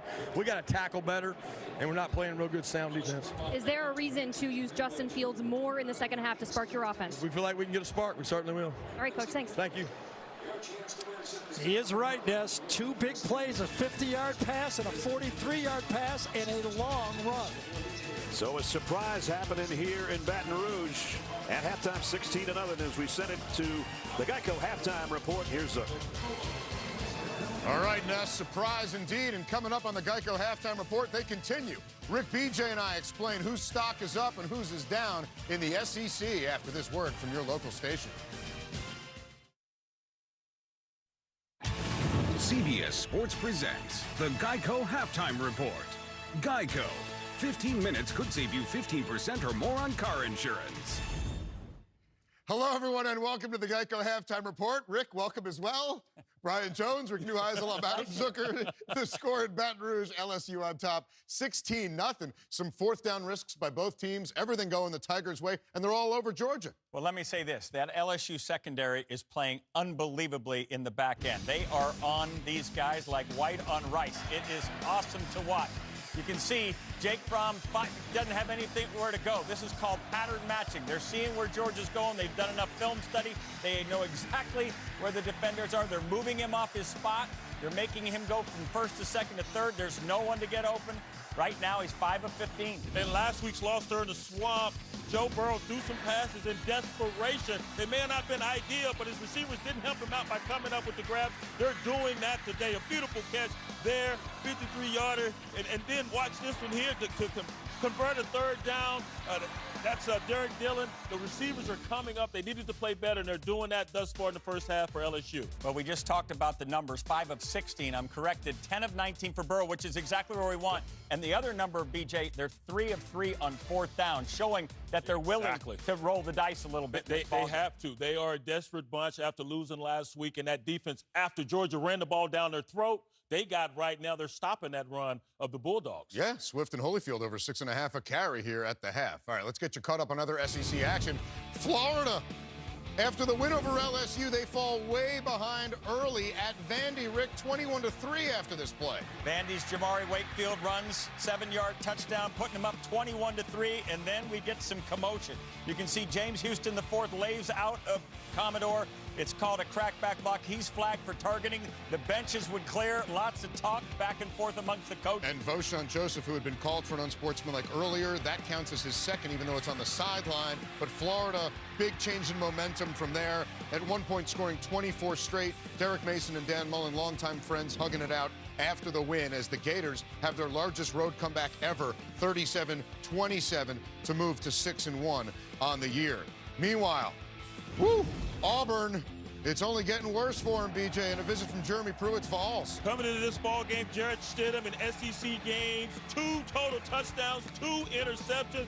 He hits Jawan Jennings there for the 25-yard score. Speaking of interception, Jarrett Stidham had 2 on the day. Prior to that, he had this fumble on the sack, and Auburn loses 2 weeks in a row. They are struggling, and Tennessee gets their first SEC victory since November of 2016. And you saw Boobie Whitlow getting hurt on that play as he tried to recover the ball. Weren't sure. They couldn't overturn it with a review that was accurate enough, and so the Vols get it done. They'll face Bama next week. A&M and South Carolina both coming off big wins. A&M's won all 4 meetings with them, Rick. Gamecocks a little sloppy early here. You can see Brian Edwards on a punt return just giving up the ball. It wouldn't turn to points, but they've been careless. A&M on the other side playing brilliantly on defense, and right here Kellen Mond finds Sternberger for a 4-yard touchdown. Aggies lead at halftime. And it's 13-0 the score there. Kellen Mond's been on target. Only losses for this team to Clemson and Alabama. And in action still to come tonight. In Tuscaloosa, top-ranked Alabama takes on Missouri.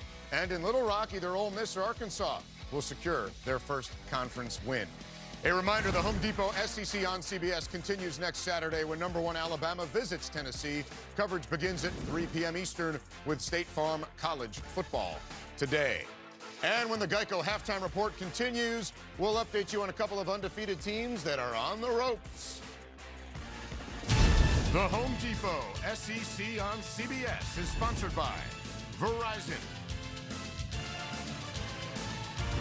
Geico, Sonic, and by Quicken Loans.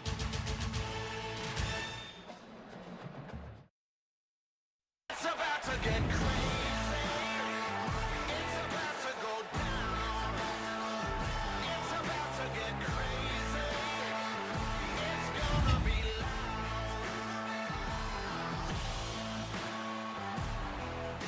Oh, it gets loud in here too, doesn't it? Welcome back to the Geico Halftime Report. A reminder, it's Temple and Navy in action right now over on CBS Sports Network, followed by Houston and East Carolina. Then in late night, Boise State visiting Nevada. As we go back to the scoreboard now, and undefeated Notre Dame hosting a Pittsburgh team that every couple years seems to knock somebody off, Rick. What do you think? When coaches say it's a trap game, players should listen.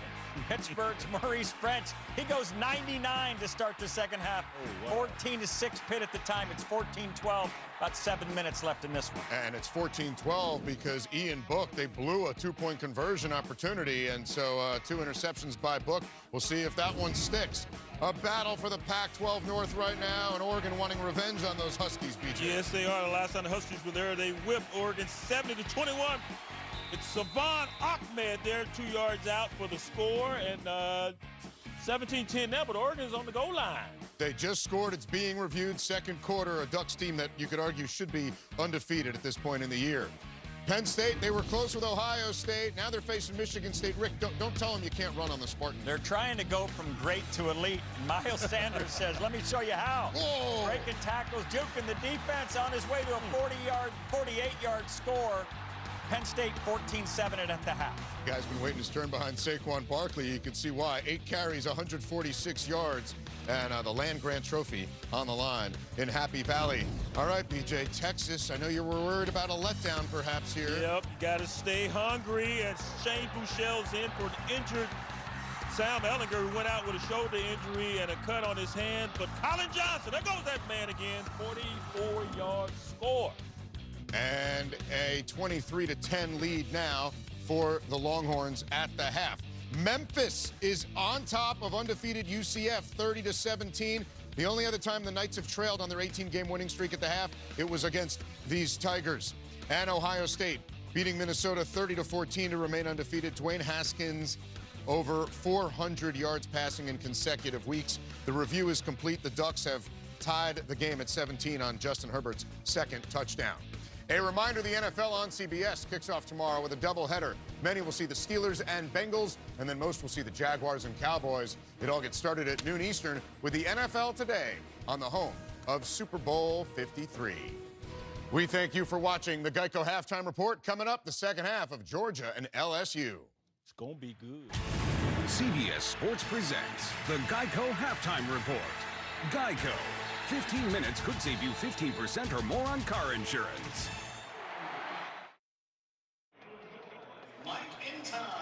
All LSU in the first 2 quarters on their home field. They lead the second-ranked Bulldogs 16-0.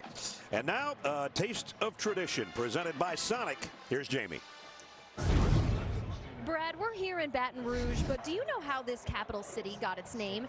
Legend has it that long ago, 2 indigenous Native American tribes occupied this fertile land. To settle a border conflict, the tribes used a pole to divide each respective territory. The pole caught the eye of French explorer Pierre Le Moyne d'Iberville in 1699. The pole was stained red, and because of this, he called the land Le Bâton Rouge, French for red stick. Brad, LSU is hoping to prevent the red and black of Georgia from leaving Red Stick with a win this afternoon.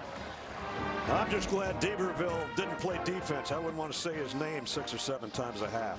We're at the half. It's 16-0 LSU. Let's go.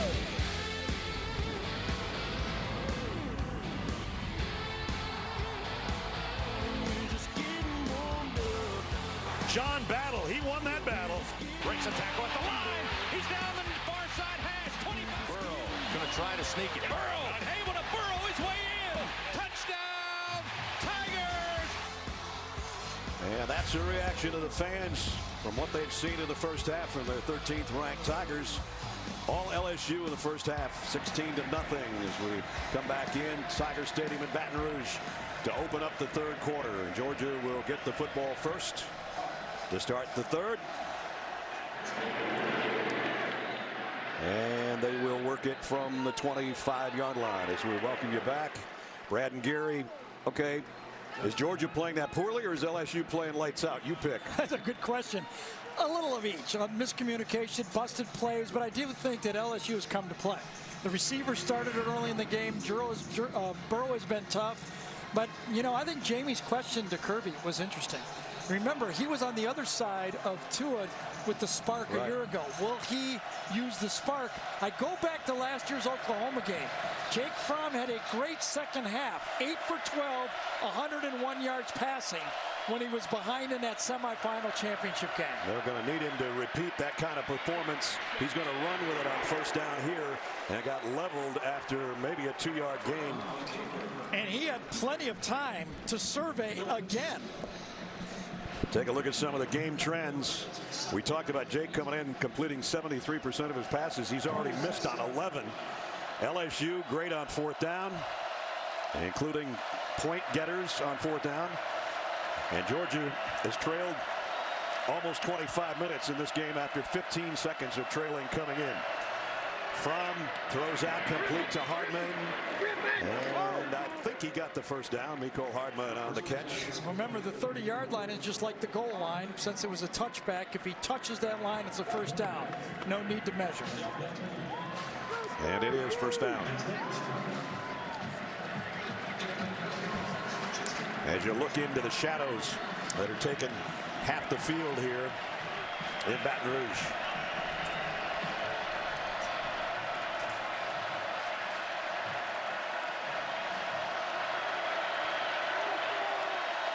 Fromm trying to be heard. He's moving his tight end Charlie Werner from right to left.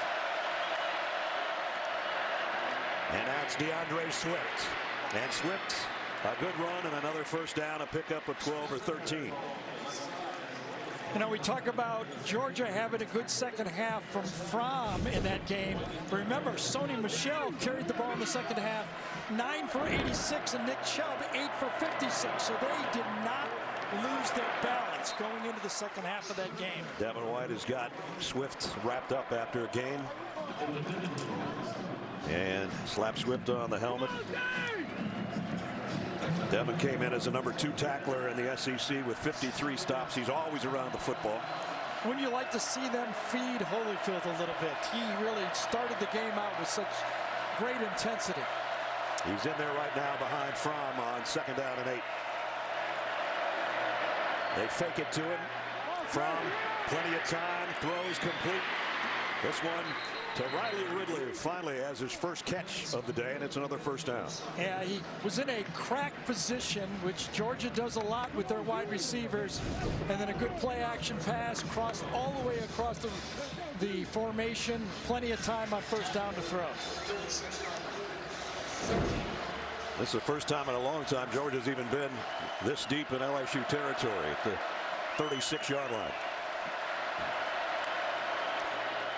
Pressure coming off the backside. Fromm knows it, and Logan's got him all wrapped up. First sack of the year for Glenn Logan. If you talk to LSU's coaching staff, where they think they're least like past LSU teams is in pass rush up front. But that time, Glenn Logan won.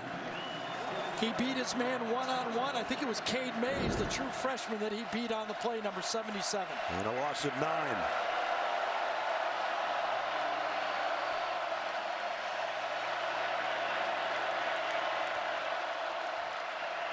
Fromm throws complete this time. The Holloman. Let's check in with Jamie. Well, whatever the message was that Ed Orgeron gave that LSU team coming out of the locker room, they looked like they were shot out of the cannon. But I will tell you what he said. He said we have to remain on the attack in order to finish this game. He said the only way we get rid of the bad taste in our mouth is to beat UGA. Now, if he does see Justin Fields, he told me they'll remain in base coverage and they have to hold the edges. Well, it's Fromm at the controls right now. He's 1 for 7 on third down passing. This is a long one. Zone again. Fromm fires. Got a man out there. That's Mecole Hardman at the 20-yard line. That was a long throw. Sure was. So Georgia in the red zone are very close. You're on the left hash. You challenge a quarterback to throw the ball to the far sideline. And that's what he did on that one.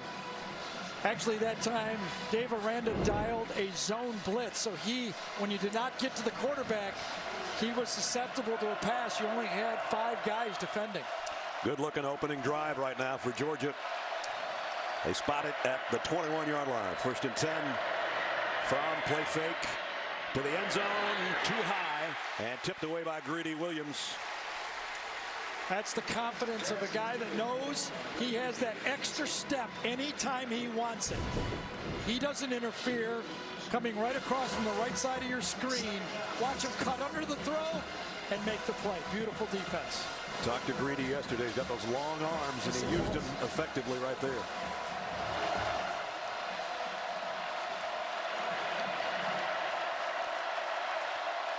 Fromm trying to get Nauta set up on the other side, and they'll run it here.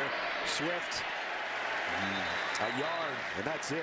3rd and 9 coming up. Well, I thought Ed Alexander did a great job that time. He's listed as a backup, but he's coming in a lot to plays the no tackle position. That time he ate up the block, and then with one hand made the tackle. Well, last time on 3rd down, Fromm had that long throw to Hardman.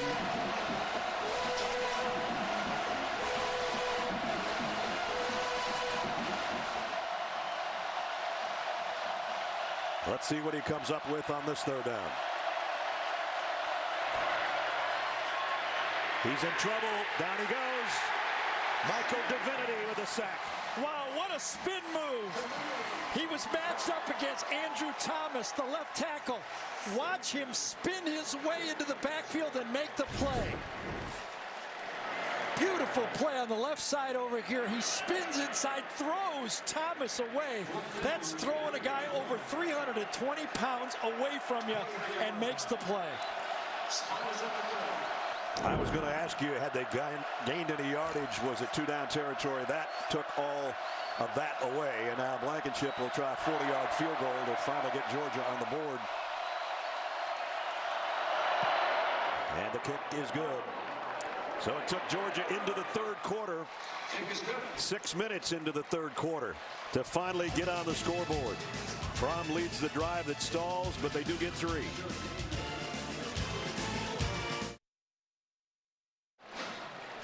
Let's take a look at the GMC game changer, or changers in this case, Gary. And it was mostly 4th down has been the difference. Remember, Kirby gave up on the field goal try. Grant Delpit made a great play. That's 1 win on 4th down for LSU. Then the 4th down quarterback sneak by Burrow for the 2nd win on 4th down. Another quarterback sneak. And then the last one is a handoff on 4th down to Edwards-Helaire. 4 for 4 on 4th down has been a big story, and it's one of the reasons the Georgia defense was out there for 45 plays in the first half. Now Georgia's offense was out there for 12 plays on that last drive, covering 52 yards in just under 6 minutes before the 40-yard field goal. And Blankenship, the guy that hit the field goal, set the kick away. And almost all of his kicks have been touchbacks this year. Same story there. So LSU will start at the 25. Tomorrow on CBS, see why critics are calling the new drama God Friended Me heartwarming and a truly original story. God Friended Me tomorrow after 60 minutes. Only CBS. It's a bad trend for LSU starting to pop up for LSU. It happened against Florida. They were controlling third down against Florida and finished off the game 1 for 9. In this game, LSU started out 3 for 5, but they're 1 of 7 on third down since. Justin Jefferson in motion. As I think we have another false start on Shaquille Charles on that left side. He's trying to get a head start on who he's playing over there, and I think it's going to be 1st and 15. Hey, you're staring at him, and False he's start. too big to miss. Offense, number 77. 5-yard penalty. First down. That's the first assessed penalty against LSU today. I'll tell you, the mistakes, the mental mistakes were being on the red side of the field in the first half.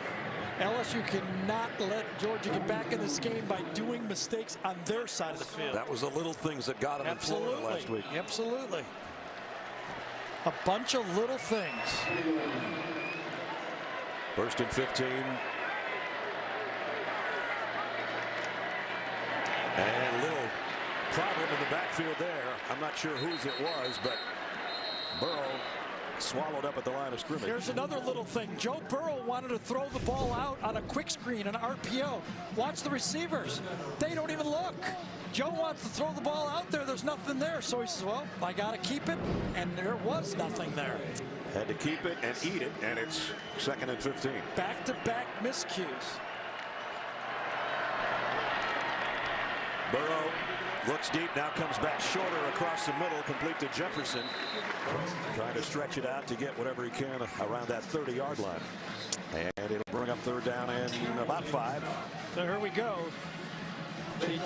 Kirby and Mel Tucker have built this team around winning third down defense. They're one of the last 7 is LSU. They better get set up. They weren't. Not even in their stances, but maybe it'll pay off for them. Burrow's got to throw, and it is caught by Jefferson. Wow, what a play. Jefferson had a couple big drops last week, but he's got a couple catches this one. I thought Burrow was giving up on this play. Joe looked, had nothing, wanted to get outside, couldn't get outside, so he finds someone at the last second and delivers it. Big 1st down catch there. And now a play action he wants. Oh, big one. And it's thrown away. Incomplete. Jefferson covered by Campbell again.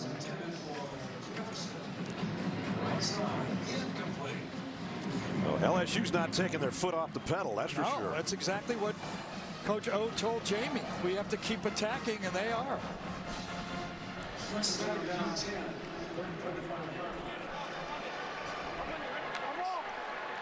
Hasn't been a turnover in the game except the stopped field goal, which really wasn't a turnover. It was a turnover on downs.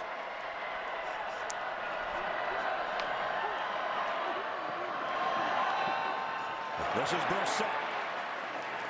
And he falls forward. That's the other thing Coach Orgeron was telling us. Our backs have to fall forward like they used to with Fournette and Geis and those guys. When they watched the films against Florida last week, they told their running backs there were 4 or 5 times where you could have get us an extra yard. Brissett's got the extra yard there. 1st down. Flag on the play. I wonder if Georgia has too many players.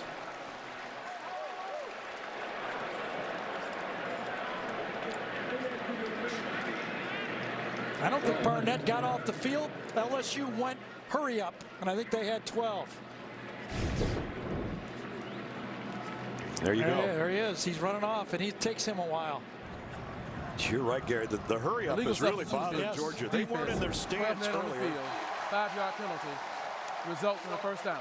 You know what? Vanderbilt caught Georgia a couple times in the same thing, forced them into timeouts doing it. And without a substitution there, LSU was free to hurry up and snap it, and they caught him.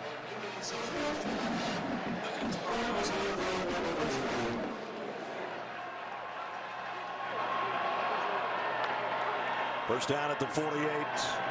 Burrow steps up in the pocket, going deep. Man there, overshot him. It was Jamar Chase, incomplete. He's had some guys open that he's missed. Yeah, that time the receiver and the quarterback were kind of going different directions that time. Chase wanted to go to the middle of the field, and Joe Burrow threw it to the outside, had no chance. The last 2 conversions on 2nd down, LSU was able to run the ball far enough to get it into 3rd and medium. Let's see if they can do it again here. Nick Brossette with Burrow in that backfield. Georgia thinking about a blitz off the corner. And now it's an option. Burrow's going to keep it. Nice job. Probably should have pitched it. Yeah, nice job off the edge that time. You got to buy time for your help to get there and force the pitch late. And it was perfectly defended that time from the outside in. And Tyreek McGee last time did a perfect job. And he took a big hit from a group of Bulldogs defensively. Brings up 3rd down and 8. On 3rd and long, the Georgia pass rush has been effective. See if they can do it again. Jontre Kirkland again in the lineup. Number 13 does a little bit of everything. Right now he's a receiver in the slot. And it's Brossette going the other way. And he's short of the 1st down. They ran right into the teeth of the blitz that time from Georgia. Overloaded defense that way, and they kept the play on and ran right at it. Georgia overloaded. You see the blitz to the short side of the field. They went right around LeCount that time. They're going on 4th down again. Unless there was a timeout before that snap. It was by LSU. LSU. Let's see if LSU thinks about this and kicks it away. This one's a full 2 yards. We'll find out what Coach O's got planned when we come back.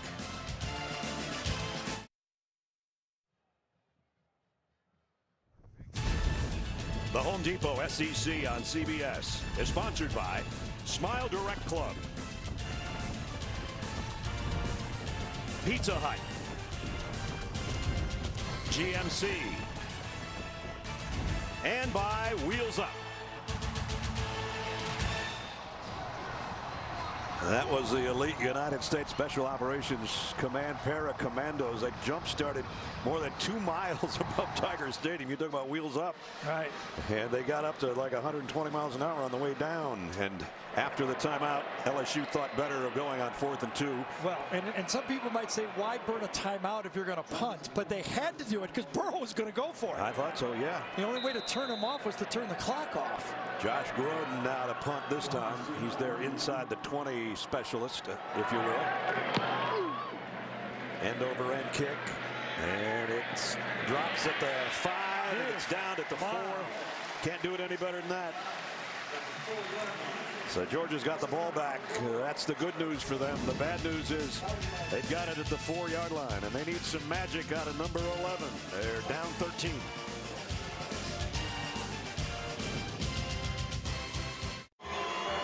A lot of Georgia fans in the state of Louisiana for sure for the last few days, but they don't like what they've seen of the quarterback sacks today, Gary. Yeah, and it started with Glenn Logan. He just tosses away Cade Mays on the play.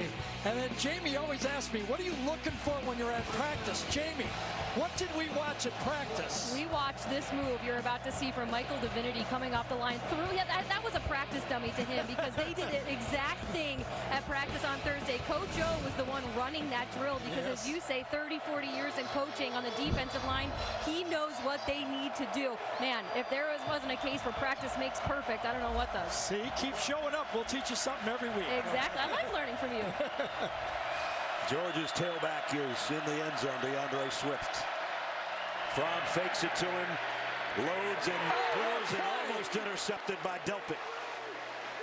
Boy, he is quickly becoming one of the top safeties in college football. Yeah, I think he's there.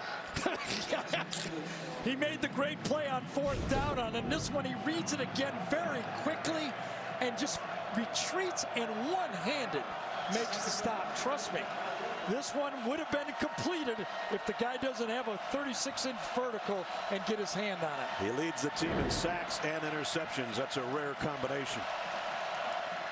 Now Fromm is in the end zone in the shotgun as well. 2nd down and 10.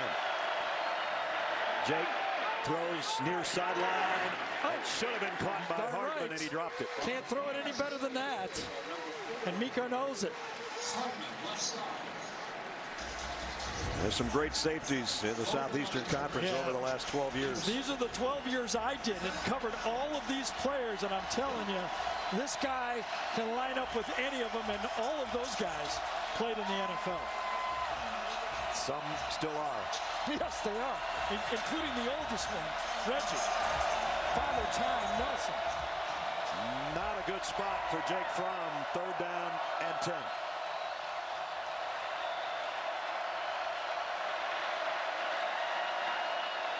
Four-man rush. Throws. Is it intercepted? Very close to it. Christian Fulton got up with the ball, but I think it's incomplete. And now Devin White pushes Terry Godwin. Right. It may be he just took it right off his hip.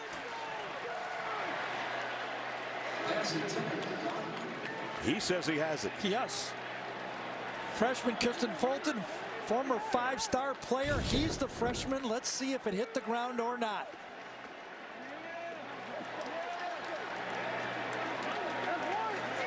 Wow. Boy, I don't know. I don't either. I didn't see it bounce there at all. The ruling on the field is an interception.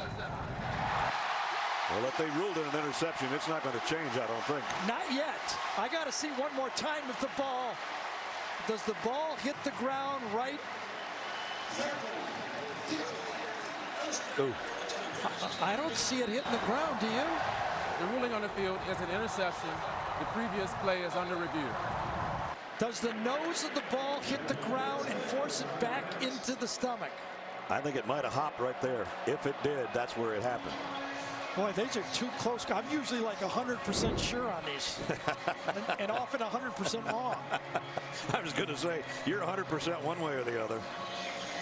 I don't know if there's another look, but those two looks, I could not change it. If I was the replay, I'd go back to my theory down there in the goal line. Got to go back just a little farther on the play. It's right before that. As if the point hit right. No, man, I don't think it did. It's like 2 inches from the ground. I tell you, it did not hit there. I don't think so. No. I don't know if there's anything from a front angle. Did it hit before now?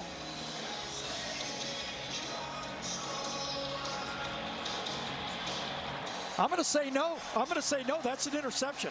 The call on the field was an interception. I think it's an interception. After review, the ruling on the field stands. First down, LSU. What a play. It looked like the ball was going to hit, but he raised it before it hit the ground.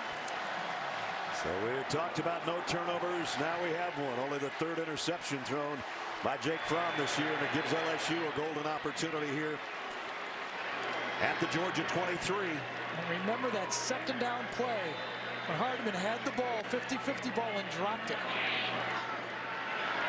Edwards-Helaire, that's a face mask in the middle, I think. Although I see no flags. He's straightening it all out, that's for sure. Exactly. Remember, Mecole Hardman had that catch on the sideline. He was clapping his hands. He knew he should have had it, and it led to the interception. Edwards-Helaire, tough run on the inside, got it inside the 15 by a foot or so. When we were talking, oh, they're going to go faster. You watch it, 3rd and short. They're going to get up to the line of scrimmage and run the same play again. Remember, Joe Burrow has the option of keeping it if he wants to. 3rd down and a short 2.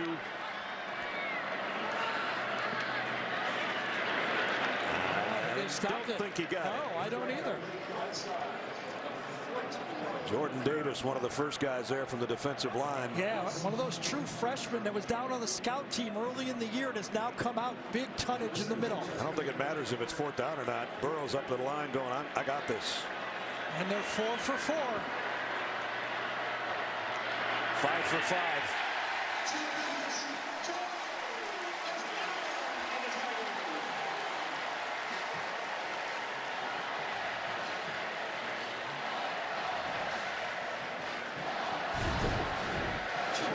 So 5 for 5. Remember, one of them we're counting as the fake field goal, and then 4 of them on offense.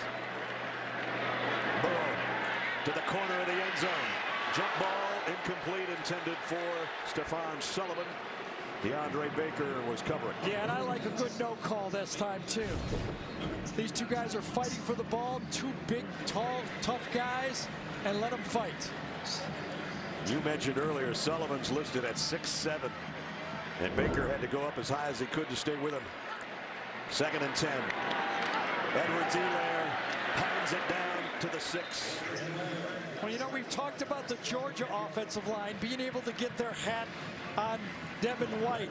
But now the LSU offensive line, they gave up a couple sacks. You're going to have that on 3rd down. But they've been doing well. Look at the yardage in this game that LSU has rushed for. They're going close to, what, 150 yards and running the ball already. Can the Georgia defense get a stop? 3rd down and 4. Number 4, Nick Brossette with Burrow in the backfield. Burrow looked over to him, throws it that way. He's lucky, and he threw it. He's fortunate because he threw it like with his 3rd choice. He had no conviction in that throw at all, and he's lucky he got away with it. J.R. Reed got a hand on it at the end. Right there. Yeah, like 6 more inches the other direction, and that would have been a disastrous interception. You have to be conviction when you throw the ball in the end zone. That was like 2nd, 3rd thought. Cole Tracy will try a 24-yard field goal. He's perfect, 3 for 3 today. And he's still perfect. Tack on 3 more for LSU. 3 minutes remaining in the 3rd quarter. Time is of the essence if you're a Georgia fan. 19-3. Next Saturday, Home Depot SEC on CBS features number 1 Alabama, led by Heisman favorite Tua Tagovailoa, taking on Tennessee. 3rd Saturday of October, the best game for the best conference kicks off State Farm College football today. Zook and the guys, 3 Eastern on CBS. Big win for Tennessee today. Yeah, for sure. Our aerial coverage is sponsored by State Farm, here to help life go right. There isn't anybody that would have picked that game for Tennessee, right? Nope. Well, I got a question.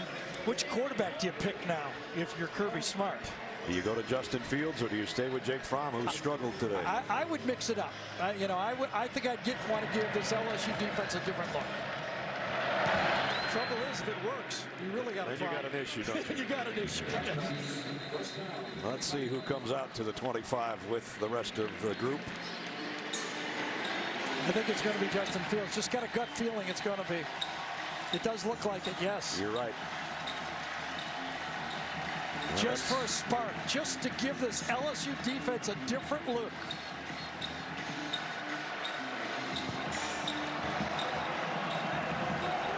The trick here is you can't be one-dimensional. Against this good elite defense, you got to force LSU to play pass and run, not just one way. He only played 1 snap against Missouri. This is his 2nd snap today. And he got maybe 2 yards. And then he got swarmed under. And they're basically playing him as a wildcat quarterback. See, I mean, he was back there. They were playing him run all the way. And Fromm comes back on the field. So he had 2 snaps, 2 runs, and number 11 comes back out. Yeah, that's not how I'd use him. If I'm going to use him, I'd use him. Holyfield behind Fromm. Isaac Nauta, the tight end in motion. Play action. Fromm throws on the sideline. Caught by Nauta, and a 1st down. A little wheel route, had man-to-man coverage from Devin White, number 40, and Devin had no idea where the football was. Isaac Nauta had complete advantage when the ball was in the air. Nauta, the leading receiver for Georgia today. That's his 3rd catch for 47 yards. And a 1st down in LSU territory at the 49. Under 2 to play in the 3rd. Late blitz coming from Devin White. Fromm's going deep sideline. And Riley Ridley is looking for a flag. And did he get one? He might have on Greedy Williams. Greedy's saying it wasn't catchable. It might be because he was getting a little greedy over there. Let's see. Well, when you do it on that bench, you better be good at it, because it'll get caught all the time. Pass interference. Defense, number 29. 15-yard penalty. Correction, spot foul. Automatic 1st down. Grabbed his jersey early and kept a hold of it, the face mask even, didn't he? Exactly. Yeah, that was an easy one. That could have happened on either bench and would have been called. So Kirby Smart on the sideline. Georgia first down by penalty. Demetrius Robertson in the lineup for Georgia right now. Here's a flea flicker. Fromm throws on the sideline, and it's Robertson. He hasn't made an appearance since that end around that went for about 82 yards or 72 yards earlier this season for a touchdown. The transfer from California, you're right. Remember, they've given it to him before. Now they wheel him up the sideline and wide open on the play. No chance. John Battle was supposed to have him, but he didn't have him. The ruling on the field is a completed pass. They're going to see if his feet were in bounds, well, I think. he bobbled it just a bit. Let's see if he had control of it before he went out of bounds. Plus, he was backpedaling as well. See if we can see the ball being bobbled or not. Not a perfect throw. He had to stop. Oh, does he have his heel on out of bounds by the time he secures the catch? One. Yes, that's going to come back. You see the ball in midair when his left heel comes on the ground. Bobble, catch it, foot out of bounds. It's coming back. So what would have been a huge play and a first down. And it was a poor throw. But when you got a guy that wide open, you just don't want to overthrow him. If you catch it cleanly, it's going to be a catch. You catch it twice, not enough time to get that foot down going backwards. Now, we kind of rode the replay officials earlier for not getting that short yardage one. But I think overall, they're grading out pretty good here. You know, they've had the close ones on the goal line, the fourth down plays, and I think they'll call this one the right. The interception call was a good call. Yep.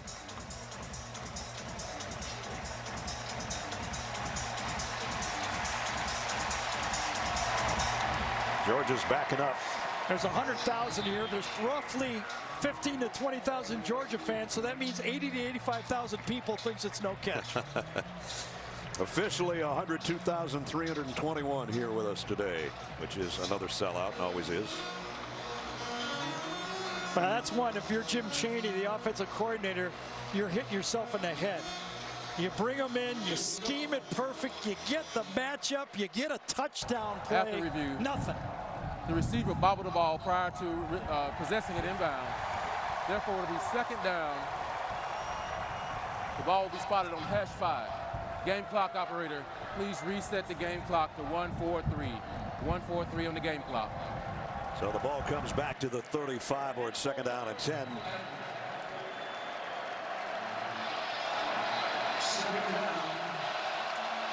Georgia with 3 receivers to Jake Fromm's left, all in a bunch.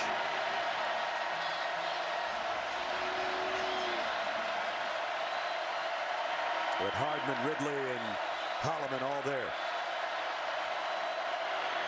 They give it to DeAndre Swift. Swift, maybe 4.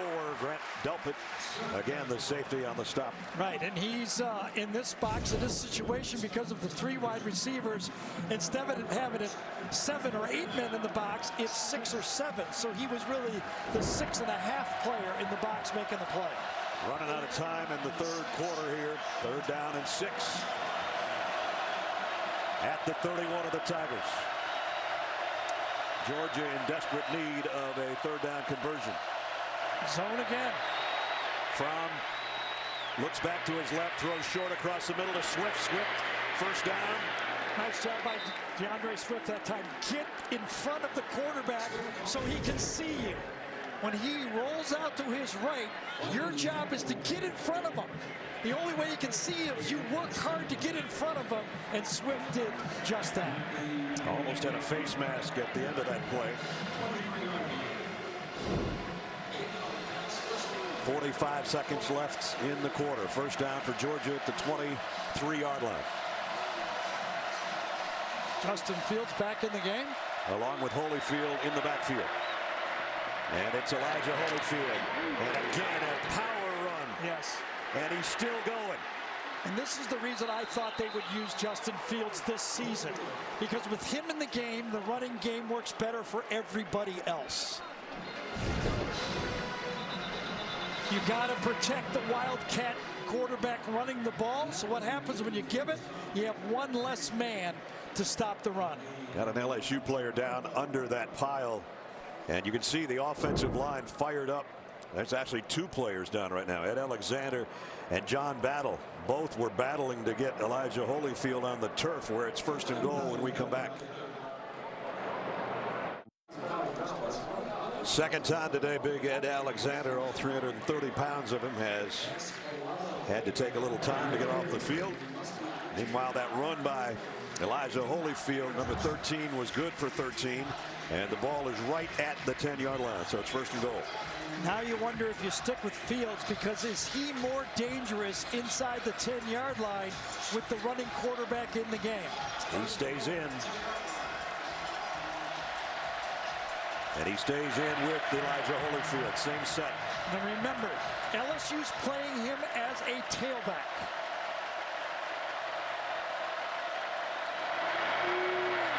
Holyfield heading to the goal line, end zone, touchdown, Elijah Holyfield.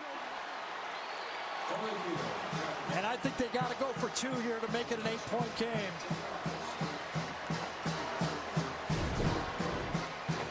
Well, this is a guy that got him there. And another angry run where he takes Delpit and company and Fulton as the last man into the end zone with him. Jake Fromm's coming in for the 2-point play. Trying to make it a one-possession game here in the waning seconds of the 3rd quarter. They come up to the line in a hurry. Fromm the pitch. Now it's an end around. And it's DeAndre Swift, and he's short. Devin White made the tackle. Well, they faked the Philadelphia play from the Super Bowl, and he kept it. It was the fake throwback to the quarterback.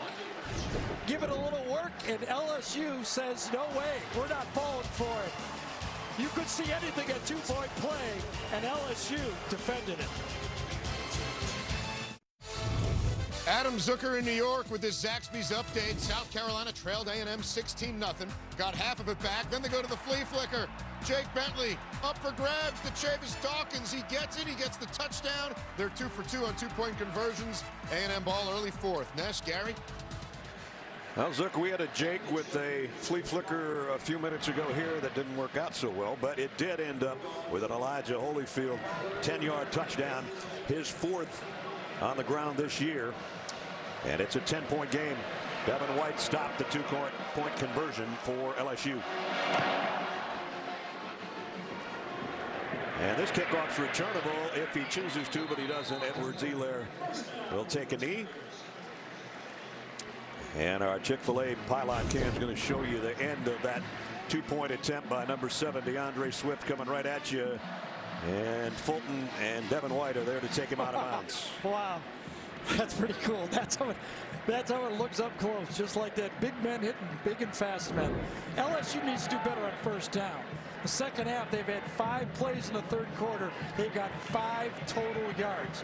We talked about how they got back in sync on 2nd down, but they've been losing on 1st down. They got a fullback in there in an I formation right now, Torrey Carter. The throw's going to be out to Jefferson on a wide-out screen, and J.R. Reed's got that smelled out pretty well. Good defense. And that'll bring the 3rd quarter to a close. A big 15 minutes coming up. Can LSU pull an upset?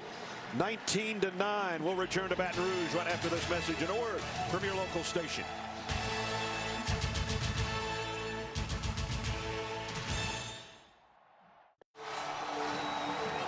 Uga on the road. His team is down 10 as we start the 4th quarter. The Tigers of LSU trying to pull an upset. And they open quarter number 4 with a 2nd down and 7 at their own 28-yard line. Burrow rolls to his right, throws on the run, knocked down, incomplete. So it's going to bring up a 3rd and 7 as we welcome you back A lot of football left, 10-point ball game, and Georgia at least hasn't even played in the fourth quarter. Hadn't had to play anybody in the fourth quarter this year. They got to play some people now. But they weren't champions, and they know on the road it's going to be tough. They played in big football games. It's not going to be easy to finish this game if you're LSU. Almost picked off over there, intended for Justin Jefferson. That's 2 straight passes that could have been interceptions for Georgia. And so Georgia's going to get it right back. Yes, they are. I mean, it's tough to put away a champion. And at that time, if he wasn't held by Justin Jefferson's his arm, I think Baker would have had that one. Mecole Hardman back there for Georgia saying, just give me a chance to touch it.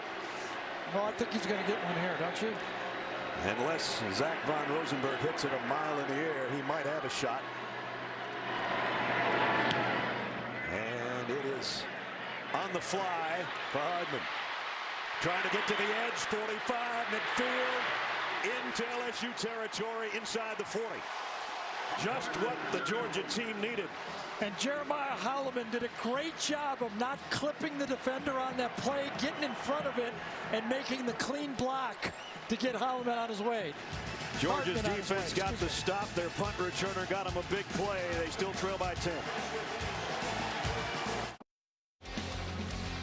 Now it's time for our ExxonMobil game recap.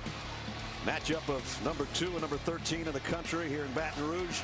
Georgia going for a fake field goal. Wouldn't they love to have that one back right now? Score would be 19-12, but they failed on 4th down. Meanwhile, LSU thriving on 4th down today, including a sneak from less than a yard for Joe Burrow. Burrow, a big hookup of 50 yards to Jefferson, got him in field goal range again, and then when they have field goal range, they don't miss. At least this guy doesn't. Cole Tracy, perfect 4 for 4 today. Jake Fromm, a 3rd quarter interception in Georgia territory, a sensational interception. And then they finally got something going on offense, giving it to Elijah Holyfield, who got him down to the 10 and then took him in from the 10. And that's where we are right now at 19-9. I'm going to come back with Jake Fromm. The effectiveness of Justin Fields as you look at Kirby Smart, who's making all these decisions. You know, he had an idea, had a game plan to go for the fake field goal. He had the look. You go with it.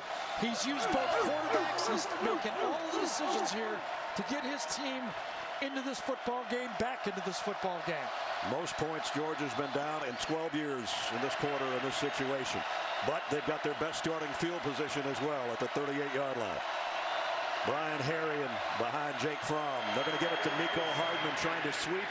And all over that is John Battle, along with Devin White, no gain. Yeah, the last time we saw John Battle, he was walking off the field injured. Well, he walked back on and made a great play. Again, stay outside, know where your help is, and then force and make the tackle. And now Justin Fields comes back out at quarterback. On a 2nd down and 10 as Jake Fromm goes to the sideline at least for this snap. And the reason the value of Fields is that the LSU defense has to play him as a runner, and it makes the other runner more dangerous. 2 tight ends in there. They'll give it off to Brian Harrion, who hesitated for a moment. Then Devin White wrapped him up, and he got help from his friends. Got a positive gain out of what could have been nothing. And now it's coming up to 3rd down and 6. Fromm back in, Fields out.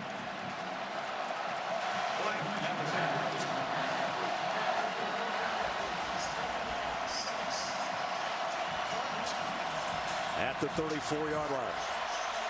Hardman in a slot to the right side. That's where Riley Ridley is as well. Corner blitz may be coming. It is. Holyfield picks it up from looking and waiting too long. Gotta throw it. Now you're out of field goal range.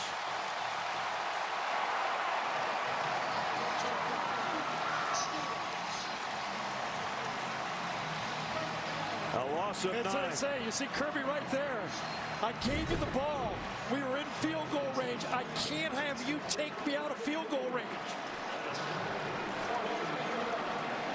This should have gone from a 10-point game to at least an attempt to make it a 7-point game. Instead, it's Camarda to punt. He's had trouble keeping it in the field of play at times this year, trying to punt it down inside the 10. We'll see how he does with this one on 4th and 15.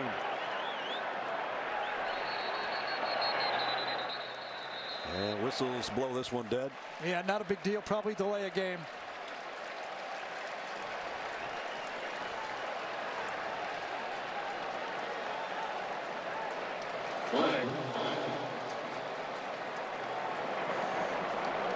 You know, you put Jake Fromm in, plenty of experience. Kicking team, 5-yard penalty. Remains 4th down. The only thing I could think about is it going through your head. Since you're switching quarterbacks and now it's your opportunity to make a play, you want to make a play. Yeah. And just try a little too hard. Camarda's end-over-end punt taken around the 13-yard line by Giles. LSU, they've made life rough for Jake Fromm today. Another sack that took him out of field goal range.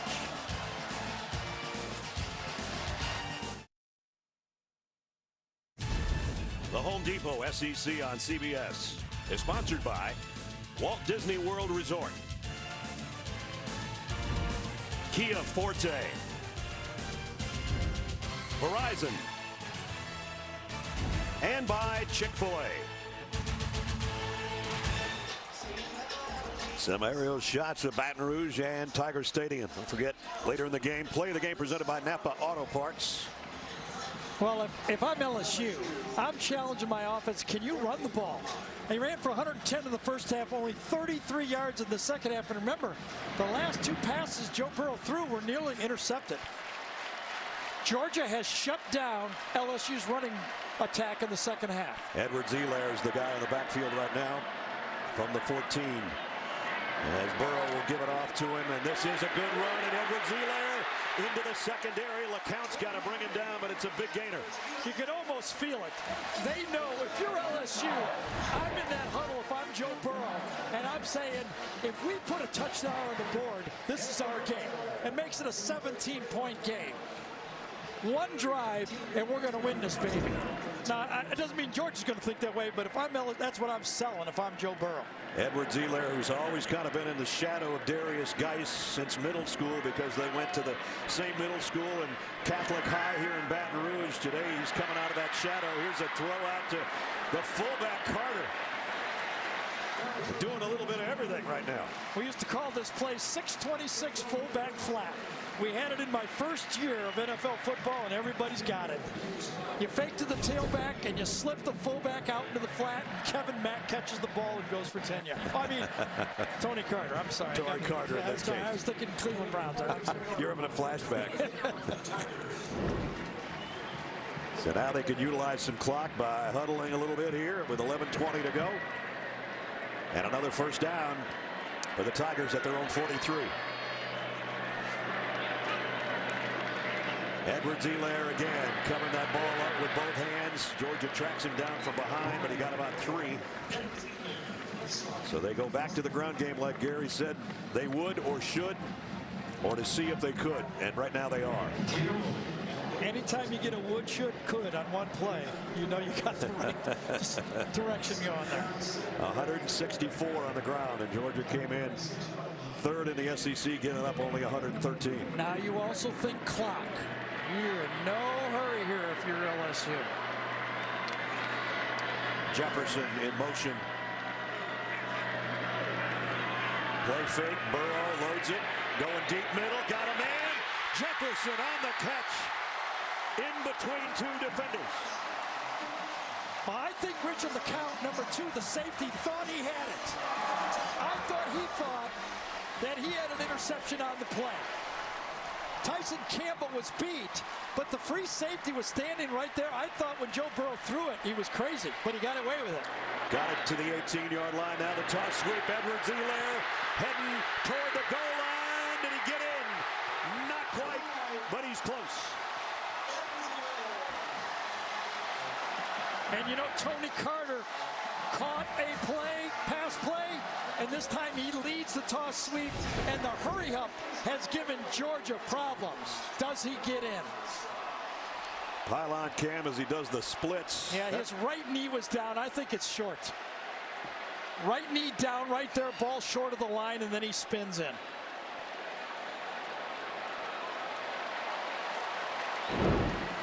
They line it up again, that close. Burrow again, that close. Touchdown, LSU.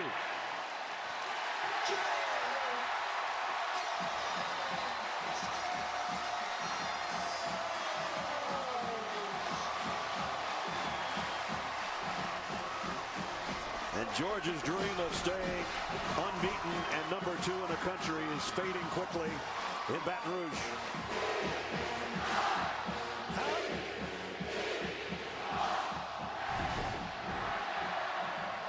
You knew this one was coming. And after Joe makes the touchdown, he comes back out and beating his chest. Remember, after last week, he was the guy that everybody said lost the game. He had to gut it up and come back and play this week. Cole Tracy's point after is good.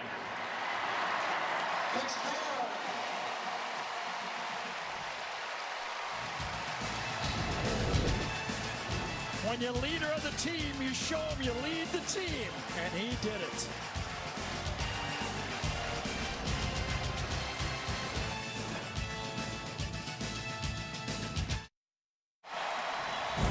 And now do Project Smarter, presented by the Home Depot. Smart to have a quarterback like this guy. And you know, what do you do when you're building a toolbox? The first thing you buy, if you're smart, is a hammer. And when you're in 4th down and you got that much, you just hammer it home. And 3 times in this game, LSU has used a hammer, the first tool you buy in the toolbox, to make 4th down and make touchdowns. And Joe Burrow, 3 rushing touchdowns today. And the sideline going wild with LSU with 9.5 minutes to go and a big lead. Coming out. Nico Hardman trying to make something happen. He ran right through Big that collision. tackle. And now he lost the ball.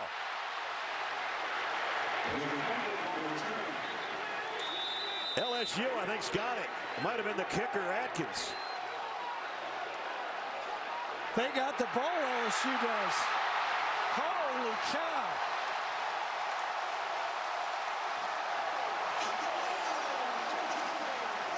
It was Patrick Queen, number 8, that had the hit on Hardman. And I was impressed with the way Nico Hardman ran right through that tackle. But bad things happened after that. The ball popped loose. And then the guy that ends up with it, did anybody touch the ball when any part of their body was out of bounds? Atkins is out of bounds. Does he come back in and establish himself? Yep. Looks like LSU's going to snap it before anything can happen. Wow. At the 14 on a turnover, Nick Brossette. Short gain.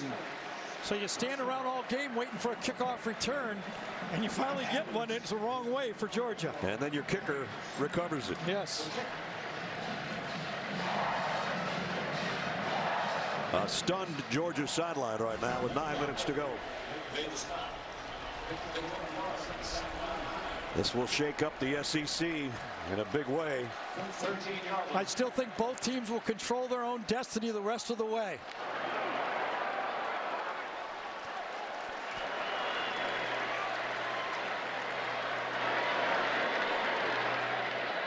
Taking all of that clock down to 2 seconds.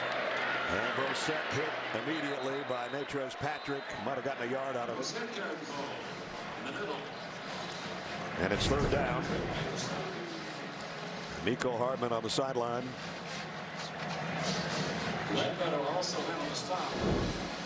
Just tried to make something happen. 3rd down. Remember, his 27-yard punt return earlier went for naught because they had their best starting field position, Georgia did, and they didn't get anything out of it at the 38-yard line. So he had a good punt return. Previous play, kick return, not so good. Yeah, you can't blame a guy bringing a kickoff out. No. With his speed, down the score way it is, you got to try that. And now LSU's going to take a timeout as they took all of that clock. First charge down out of the half. 7:50 remaining here.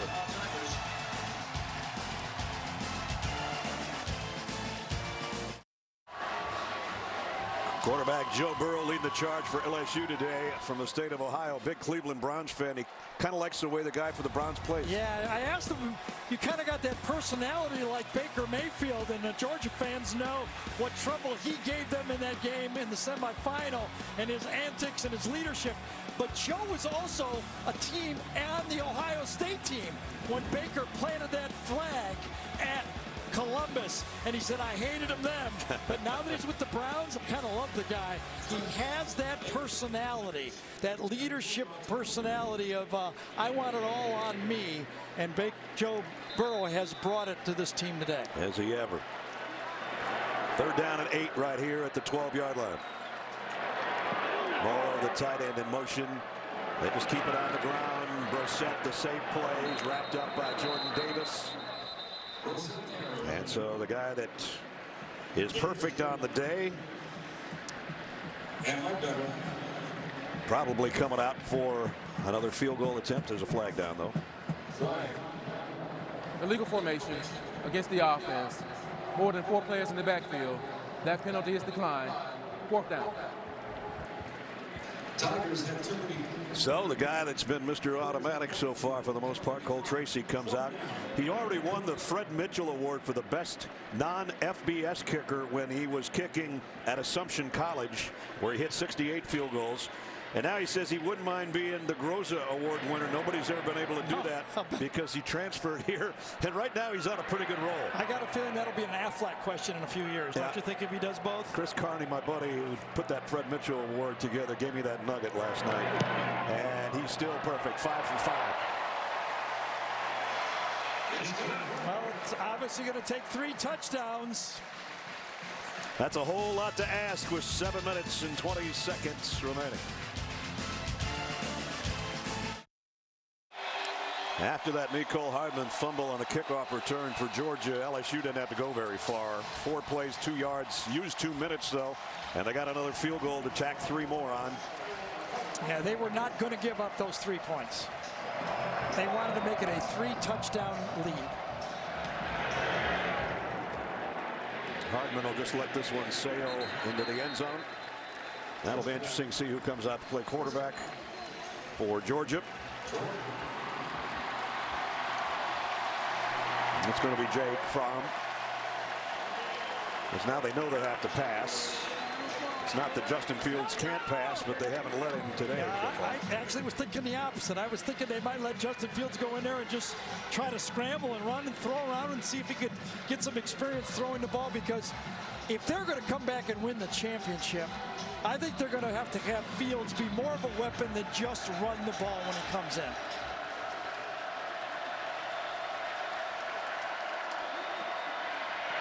From after Godwin, Terry Godwin, who's been injured a little bit early part of the season.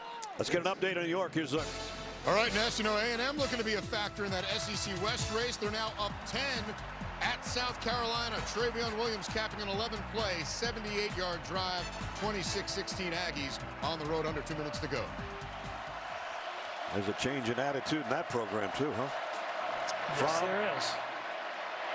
Over the middle, almost hit the umpire with that one. Riley Ridley says, well, the guy was in my way.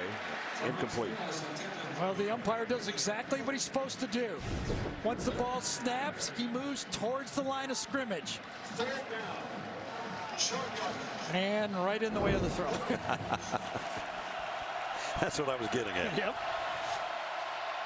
DeAndre Swift gets the first down. As we're under 7 minutes. And as you mentioned, Brad, it's got to be all hurry up. And Jake's got more experience than Justin Fields. And the rest of this game, it'll be hurry up and onside kicks. Thomas in the middle of the stop. First down.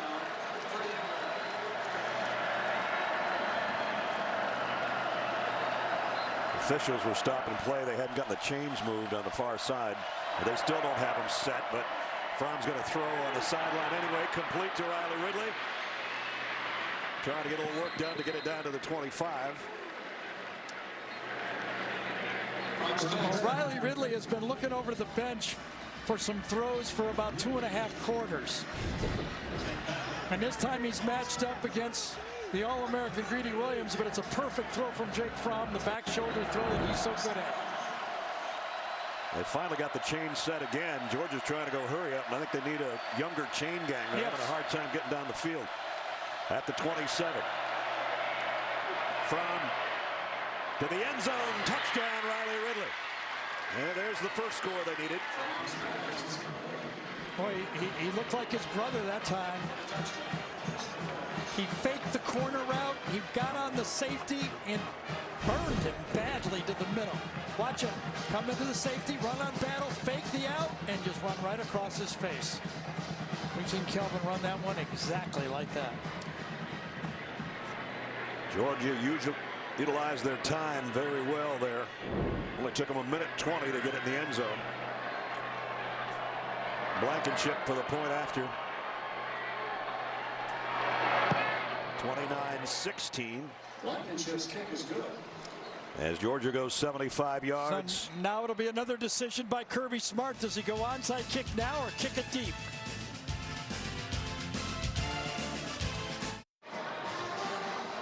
Coming up after our game, stay tuned for the CBS Sports College Football postgame show presented by Capital One.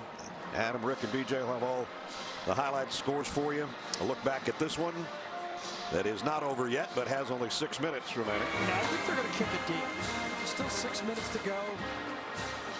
Might put the pressure right on this LSU offense and see if my defense can get a stop. As fast as they scored there, I'm thinking that LSU has to be gripping here. Now they've got everybody up close, the Tigers that is, and one lone man back at the 20 is Edward Zeller. You see all 10 guys between the 45 and the 50, and Elair is all by himself back there inside the 20. So they're anticipating the onside kick. A lot of space if you pooch this one high in the middle of the field. How will they do it? And it's a line drive. Edward Zeller takes it on the hop at the 17 and knocked out of bounds shortly after the 20. Let's take a look at the top 10 today. Alabama playing tonight against Missouri. Georgia's in a bunch of trouble here. Ohio State a winner over the Gophers. Clemson's not playing. And Notre Dame had struggles with Pittsburgh but won. West Virginia. Remember that game West Virginia was supposed to play NC State? Yes. That might cost them dearly. Absolutely. And they got stormed out because NC State's undefeated going into the day. Hey, still got a ball game here. Big time. If you're Georgia, get a stop and see what happens. Brosette. They track him down, but not after he gets a pretty good gain on the play out to the 26. Kirby is going to start using his timeouts, and I think rightly so. And he used one right there. Stops things with 5:49. And we got a Georgia player down as well. I think it's DeAndre Walker. He was cramped up. Jamie told us a little bit earlier, and they weren't sure whether he was going to be able to return. He did, and now he's down again.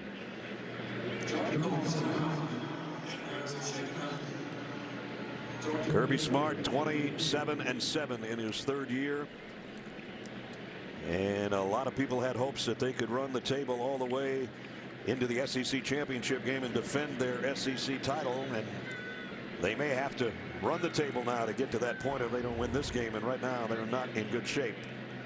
Florida a winner today. They came from behind to win, so it would be a tie atop the division. Kentucky is yet to come on Georgia's schedule, as is Florida down in Jacksonville. We'll be there in a couple of weeks. So that's how it looks. Meanwhile, LSU trying to keep the heat on Alabama and trying to bounce back from their only loss in the conference to Florida last week. So how about when we talk to Kirby about his experience here as an assistant coach with Alabama in a big game, and he told the story about when there was a late turnover by Alabama. LSU had the ball in plus territory. They got a 3-and-out. There was a personal foul, and all of a sudden a game that looked like was going to go LSU's way. We just persevered, kept playing, and got back in the game with a late screen pass to win it. He said, we maybe shouldn't have won that one, but we did. He's 11-1 in this stadium as a coach or as a player. Brissett, and Brissett gets to the next level. Big first down run. Nice cut back that time. Brissett was very patient, ran with his eyes, caught all of the flow of the Georgia defense overrunning the play, and a good cutback, good block that time on the left side of the play by Lloyd Cushenberry, number 79, the center. It's almost a face mask on J.R. Reed, too. And he had his thumb stuck in there, but no one really saw it. But it's going to buy time, and it burned one of Kirby's timeouts as well. They can get it down almost to the 5-minute mark if Burrow uses all of his play clock. He does a pretty good job of it. And now he's going to keep it himself. Joe Burrow on the run. A stiff arm. And Burrow trying to ice it himself.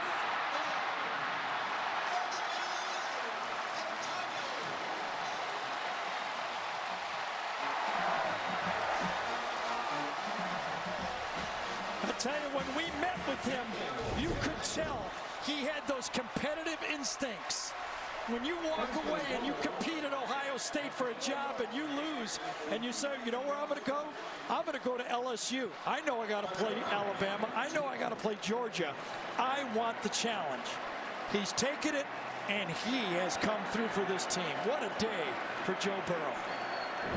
A 59-yard run to the 4-yard line.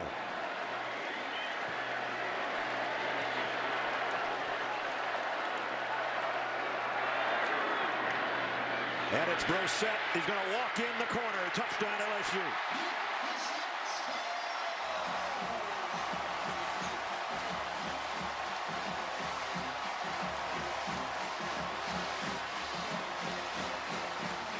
What a performance by the Tigers on their home field today. With those two big runs, LSU is over 250 yards rushing. They're at 262.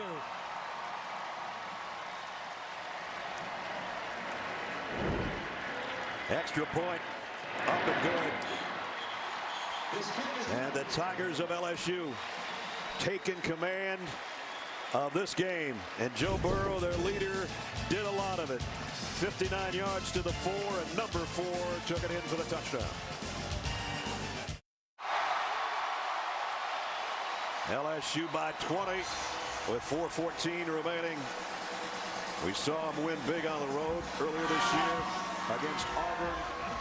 They did that last year, and it kind of set them up for the same sort of situation they're in right now.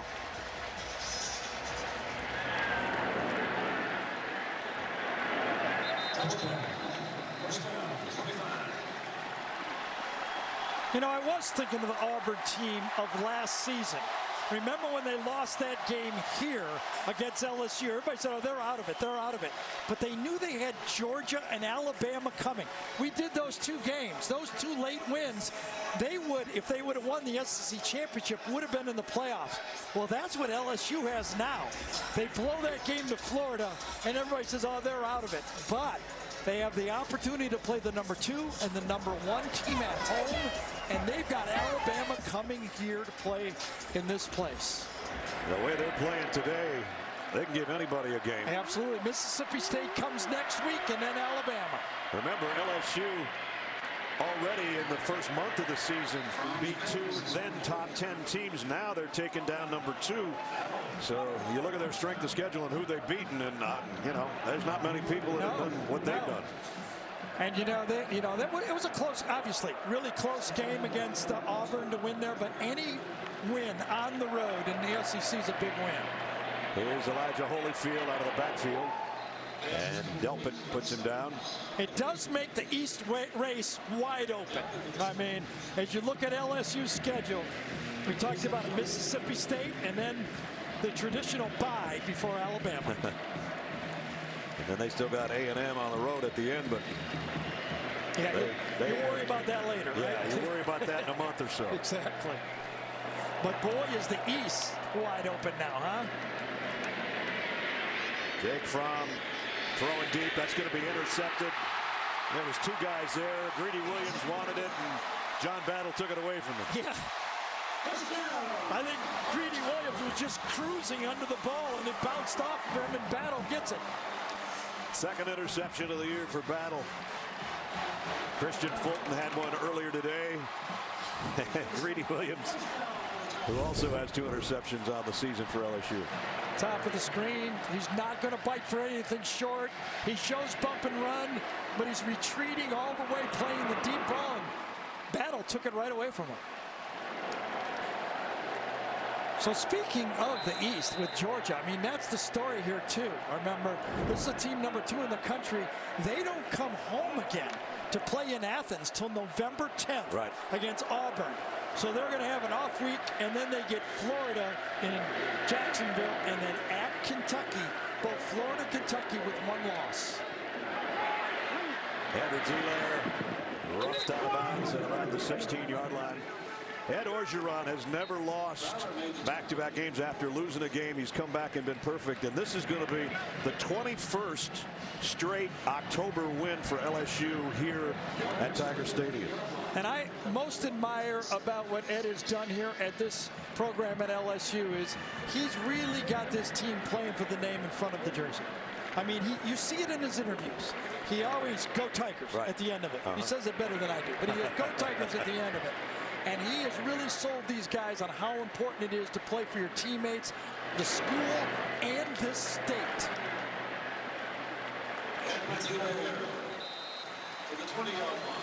Let's get another update in New York. Here's Adam Zucker.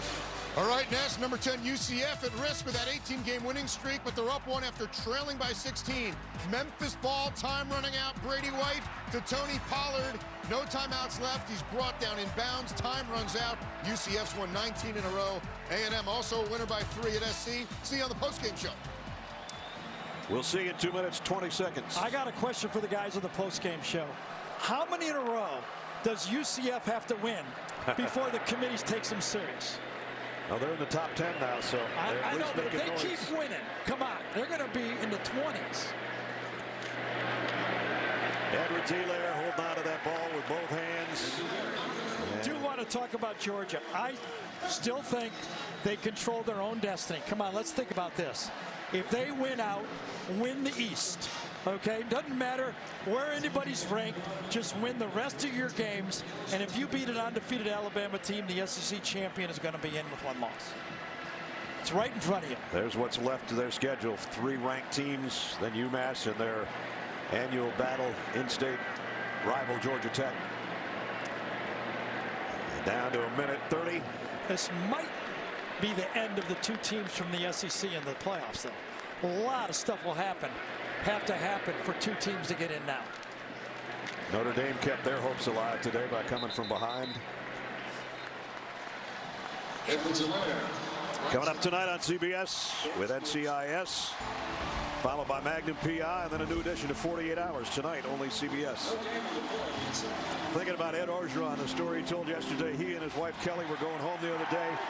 They stopped and picked up some white beans and rice. He made a little mixture, and he said, I got home, I didn't have anything to eat it with, and something smelled really good. He said my neighbor was cooking, grilling out. He said he came over and he had like a blue cheeseburger, but it was only a half a burger. He said it was great with my beans and rice. And then the guy said, you know, Coach, we enjoyed being at the game last time when we sat in the box. He said, if you want to come to the Georgia game, you better bring more than a half a hamburger. Well, I'll tell you what, LSU played more than half a game, and they deserve this one. Yeah, this was a steak day. You bet. Georgia falls to 6-1 and 4-1. LSU climbs to 6-1 and 3-1. So there'll be a shakeup in the top 15 in the country as LSU will move forward in the rankings and Georgia will fall. Big, big home win for Coach O, and he's with Jamie right now down on the field. Coach, once again, we find ourselves in a melee in a game that you guys weren't expected to win. How did you get this one done? Tremendous team effort. Our guys were hungry all week. A lot of respect for Georgia. We know we had to play our best ball. This is our best game by far of the year. When did you know you took this game over? You know, I just felt that the whole game, when we came out in the first half to play the way we did, we could physically stand with them. We stopped their running in the second quarter. I felt good about it. Joe Burrow, the toughness, the way, I know what people want to not tell him how to slide and how to get out of bounds, but his toughness today really carried you guys. No question. Joe's tough. He's a leader. Give credit to the offensive line. This is a great defense to put the amount of points we had. Just a tremendous team win. Coach, thank you. Congrats. Go Tigers. You knew she was going to wait for that last two words. Go Tigers, and it'll probably cost him a little bit by the crowd on the field. But it's time now for the play of the game presented by Napa Auto Parts. And I said, don't you think Georgia'd like to have this one back? Fake field goal attempt. Rodrigo Blankenship trying to get to the first down sticks and then lost the ball. LSU took over and then took over the game, really. And here's how Chris Blair called it on the LSU Tiger Radio Network. Smart far side kicking towards the south end zone. On the year, he's 9 of 11 on field goals, and it's a fake. They pitch it, coming to Blankenship near side, and he will be tackled. Lost the ball. Tigers may have it. They do at the 17-yard line. Bulldogs try to pull the gadget back, and it blows up in their face. Devin White comes up with a loose ball as they pitched it back to Blankenship. He was dead to rights at about the 15-yard line. Tigers had it all smothered up.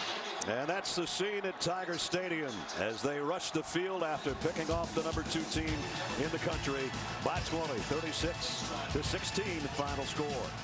That's going to do it for us. We'll be in Knoxville next week. Hope you join us then. For Gary Danielson and Jamie Erdahl, I'm Brad Nessler saying so long from Baton Rouge. Final score, 36-16, the Tigers with the upset. The CBS Sports College Football Postgame Show presented by Capital One is up next right after these messages. So long from Baton Rouge.